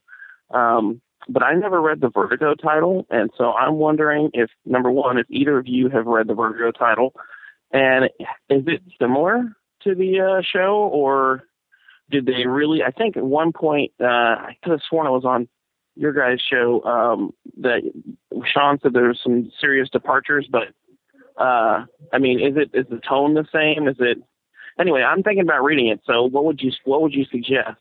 And second, and finally, on Convergence. Convergence, I'm enjoying it a lot, but you know what it reminds me of is the old Secret Wars from the 80s. And not necessarily the current Marvel Secret Wars, but the one from the 80s where they go on the battle planet. And I was wondering if this is just me or if you guys are seeing some of the same thing. Anyway, bus is coming, and I got to go. And you guys are still my favorite show. This is Jack Dower from Redlands, and talk to you later. Well, I guess the first question is, are you watching? I'm watching it. I'm a big fan of it, and I was thrilled when I heard it got a second season because Constantine so far hasn't. Actually, Constantine was canceled, but there's rumors of it being picked up elsewhere. But those are rumors. Nothing's happened yet. Or there's rumors that there's interest in it possibly being picked up elsewhere. So let's talk about iZombie. Are you watching that show? I am watching it. I am loving it. I am enjoying it dramatically, and I am very excited that I got picked up for season 2.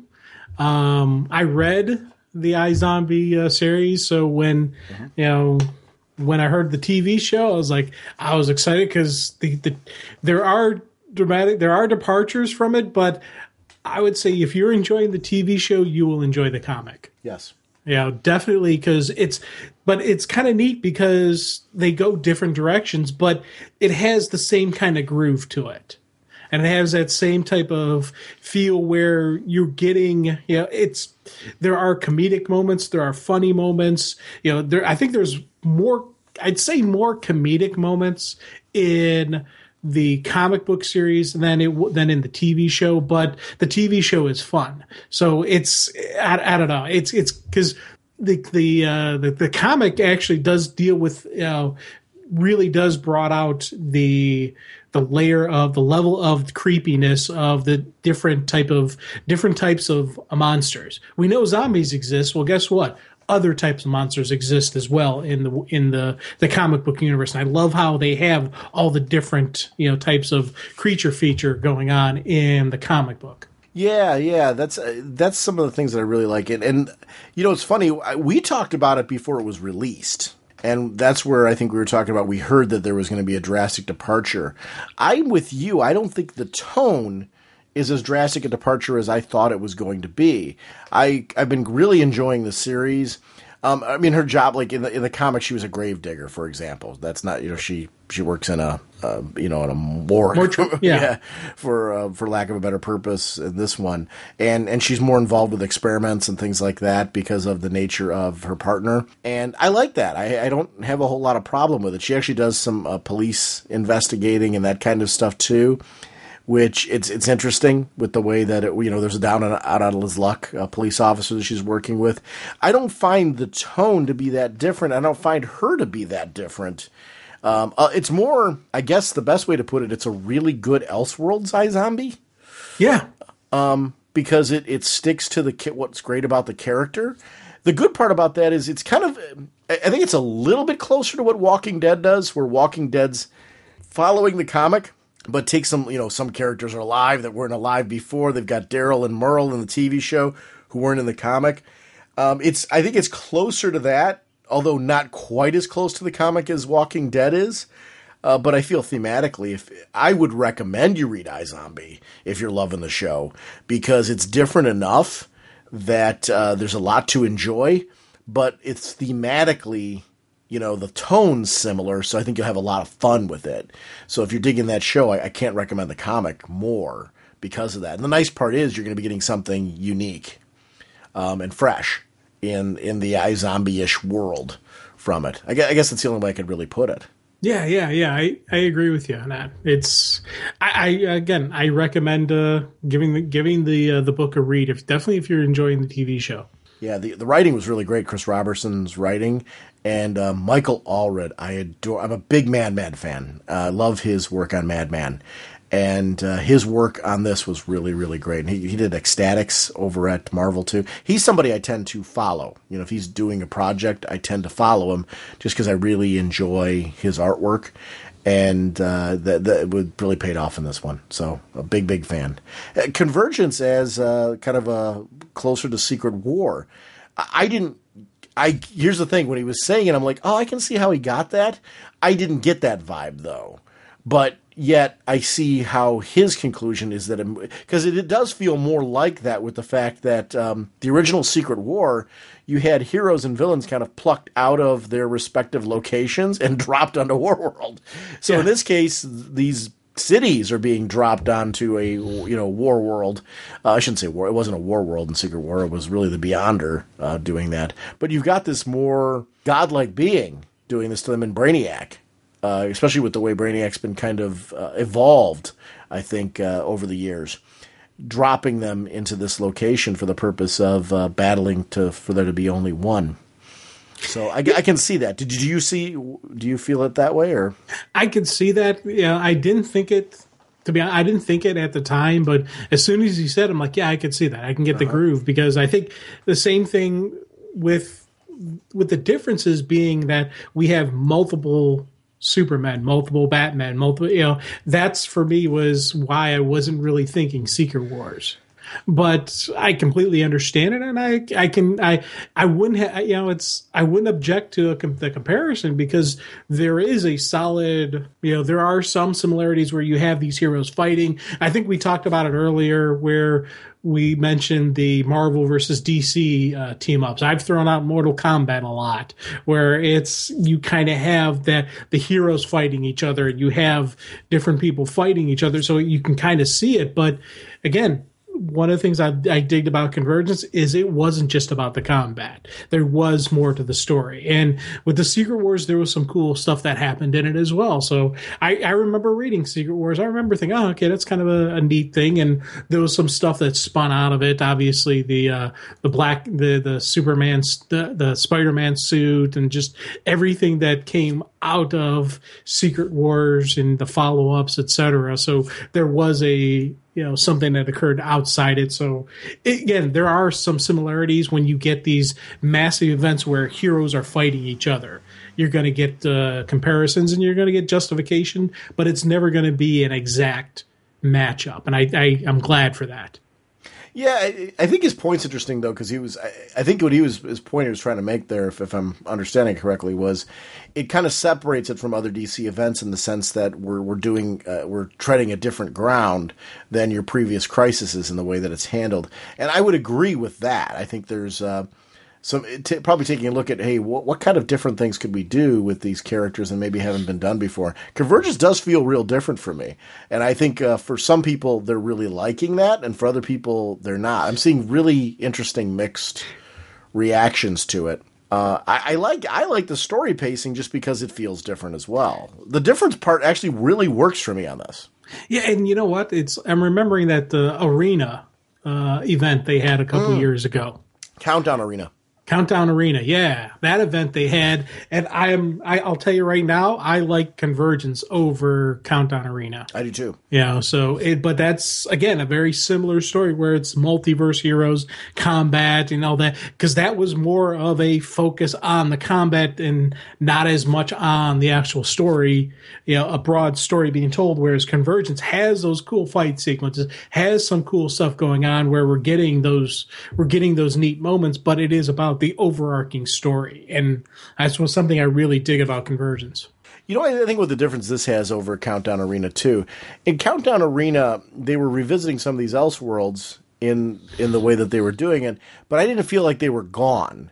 Whereas in this one, I felt like they were gone, and now they've given me a taste back again, and they almost feel like an epilogue to these worlds. Whether or not they're going to be remains to be seen, but it really does feel like that. I mean, a lot of these are closing off in a way where you're like, wow, they're really saying goodbye to these characters. They might appear in some of the Convergence issues later, but we're going to be done with them afterwards. I'm starting to wonder, like, how much of this is a huge swerve for the final issue, and I don't know, but I like that feeling. It's that anticipation for what the final issue is going to be like because of it. His call was interesting. It's kind of got me thinking through that now. Anyway, I do want to remind everyone about our show voicemail line. It's 1-440-388-4434 or Dr. Norge on Skype. And please feel free to call about anything, comic book, pop culture related, anything about the show that we're talking about. We love having you part of the podcast. It's always, like this one, great call and a great chance to get a different perspective on things. And a chance, actually, we haven't talked about iZombie since the show's been released, so I'm glad that he brought that up because I'm really digging the show. No pun intended. Oh. He is called Hawkman. His gauntlets possess awesome powers. Want to remind everyone about RagingBullets.com. It's a place to find out news about what we're doing for our next podcast. Also, when we're going to be releasing the episode. We pride ourselves in trying to do 4 episodes a month, and a lot of times with our schedules, it's Jim and I kind of trade back and forth as far as when we can record. I try to update everyone on what's going on our show website. It does go to our Twitter feed. So if you want to see updates, immediately when I post whatever updates on there, they go right to our Twitter feed. So if you're a Twitter person, follow us on Twitter. You can get it that way. We also have a regular Facebook page. It's a Facebook fan page. We have a Facebook group. The Facebook group is such a wonderful community. We share it with InfiniteComics.com. The community that is there is just wonderful people. I can't rave them enough. I know I talk about it like a broken record on the show, but they've really made it their own, and I'm just proud to be associated with the people that are there. If you're looking for fun chat about comics and pop culture, it's a great community to do that. People are constantly commenting on new releases, books that have just come out, events that are going on in stories, news that's been heard. They'll do chats, hangouts about the television shows. It's just great to see a community that they've made it their own. It's really their community. I'm just proud that we have a tie to it and a banner to it. So thank you to everybody that's there. And I do encourage you, if you have never been a part of a Facebook group, join it. It's a great community. You can shut off in the settings if you don't like getting emails from it. You can actually shut that off in your settings. It's a great thing to stop by casually and just kind of hang out and chat with some friends. It is that kind of group. These are people that will become your friends very, very quickly because they're just really cool people who are just fun and just love to have fun with comics in this medium that we're in. It's a fun, safe community of positive people. We're also on Google+. It's a great way to find out about the show as well on Google+. I have a PlayStation Network account, and you can find that up at RagingBullets.com, so feel free to link me and at the PlayStation Network. Basically, we're where you are. So, if you want to contact us in any of those places, please do. We love having you a part of our show. Our sponsors this episode are DCBService.com and InStockTrades.com. Jim, what's going on at DCB Service? Superman Man of Steel statue based on the artwork of Darwin Cook. It's absolutely beautiful, and DCBS has given us a great 32% off. Your price only $54.37. Plus, if you're digging the Gotham TV show, we got a great James Gordon statue sculpted by Phil Ramirez. Again, another 32% savings, only $88.37. I'm getting that bad boy. That one's a for sure from me. Just because I've got a collection now, so I'm definitely getting that one. I love that. Over at InStockTrades.com, you are going to see that they have the Detective Comics hardcover volume 6 on sale, 50% off, only $12.49. FBP, Federal Bureau of Physics, 50% off, only $7.49. Remember, they're changing those deals every week, so head on over to their site and check out what they're offering you this week. Our next episode, Jim, we're going to talk the final issue of Convergence and kind of just do a casual wrap-up of the event. Besides that, though, we've had the season finales come in of all of our main shows, Gotham, or Arrow, The Flash, and I'd like to talk about those and how we feel about those. We also should talk about, did you see the trailer for the spinoff? Yes, I saw that.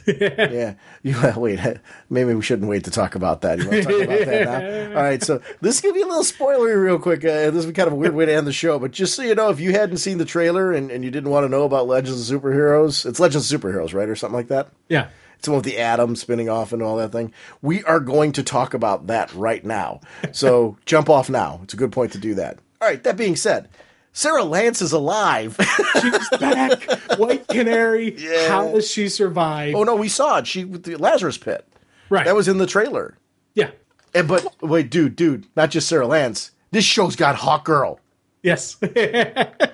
I am super excited. They've got a show called Hawkgirl. It's one. Remember, we talked for a while ago. We were worried that all these superhero TV shows were going to kind of oversaturate the market. I think what we're finding now is, as long as they're done and done well, people are going to keep watching them. Yeah. I love I'm a DC fan. I'm a Marvel fan. I'm a comic fan in general. I love that Walking Dead's out there. I love the Preacher's coming. iZombie, Constantine. I'm sad that we don't. It looks like we're losing it. I'm hoping not. Stephen Amell actually got up on, and I had some interview with him. He said that he would do a guest appearance on Constantine if it would save it, to kind of just generate a fan, interest in the show, just because he feels that the DC TV shows are all connected. So he'd love to have some role in that. I hope they take him up on that offer, do whatever they can to at least give this show a life somewhere, because I think it's going to be great. But this Legends of Superheroes, ooh, I am so excited to see this because it's going to be different. Time travel with Rip Hunter.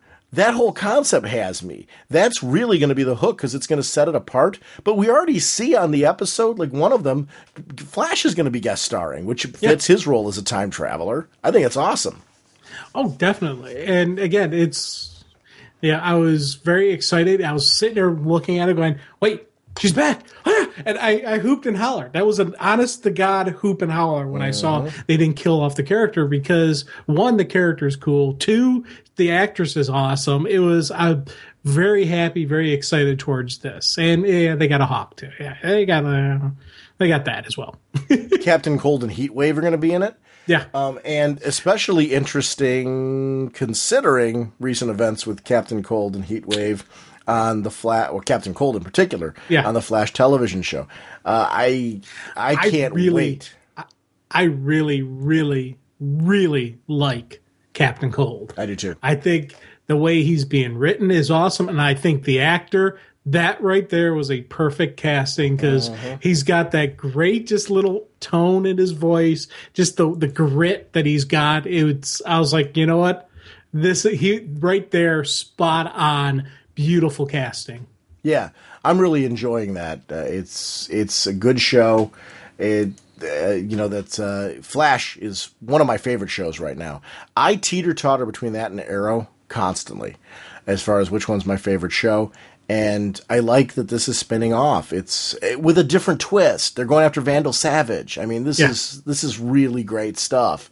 And Immortal. I wonder if we're going to see Vandal Savage in different time frames then. I'm assuming since we're dealing with the time, I'm assuming we're going to get all the various things. Yeah. I'm excited for that. Yeah. That's good stuff. Anyway, on that note, we will see you next week with Convergence and DC TV. Bye! On November 13th, Sean Whalen was asked to stop constantly talking about comic books. That request came from his wife. Deep down, he knew she was right, but he also knew that someday he would find someone that would talk to him. With nowhere else to go, he appeared at the home of his childhood friend Jim Segulin. Sometime earlier, Segulin's boss had requested that he shut up about his comic books and never speak of them again. Can two grown men put out a DC Comics podcast without driving each other crazy? It's Raging Bullets, the DC Comics fan podcast.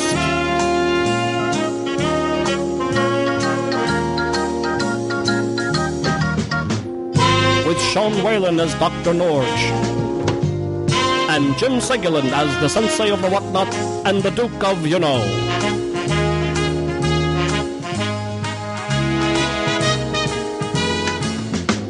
It's a spoiler podcast, so they will go in depth into the plot line, story twists, and whatnot of the comics they are reviewing. So if you haven't read the books, you may want to come back later so you may better enjoy the show.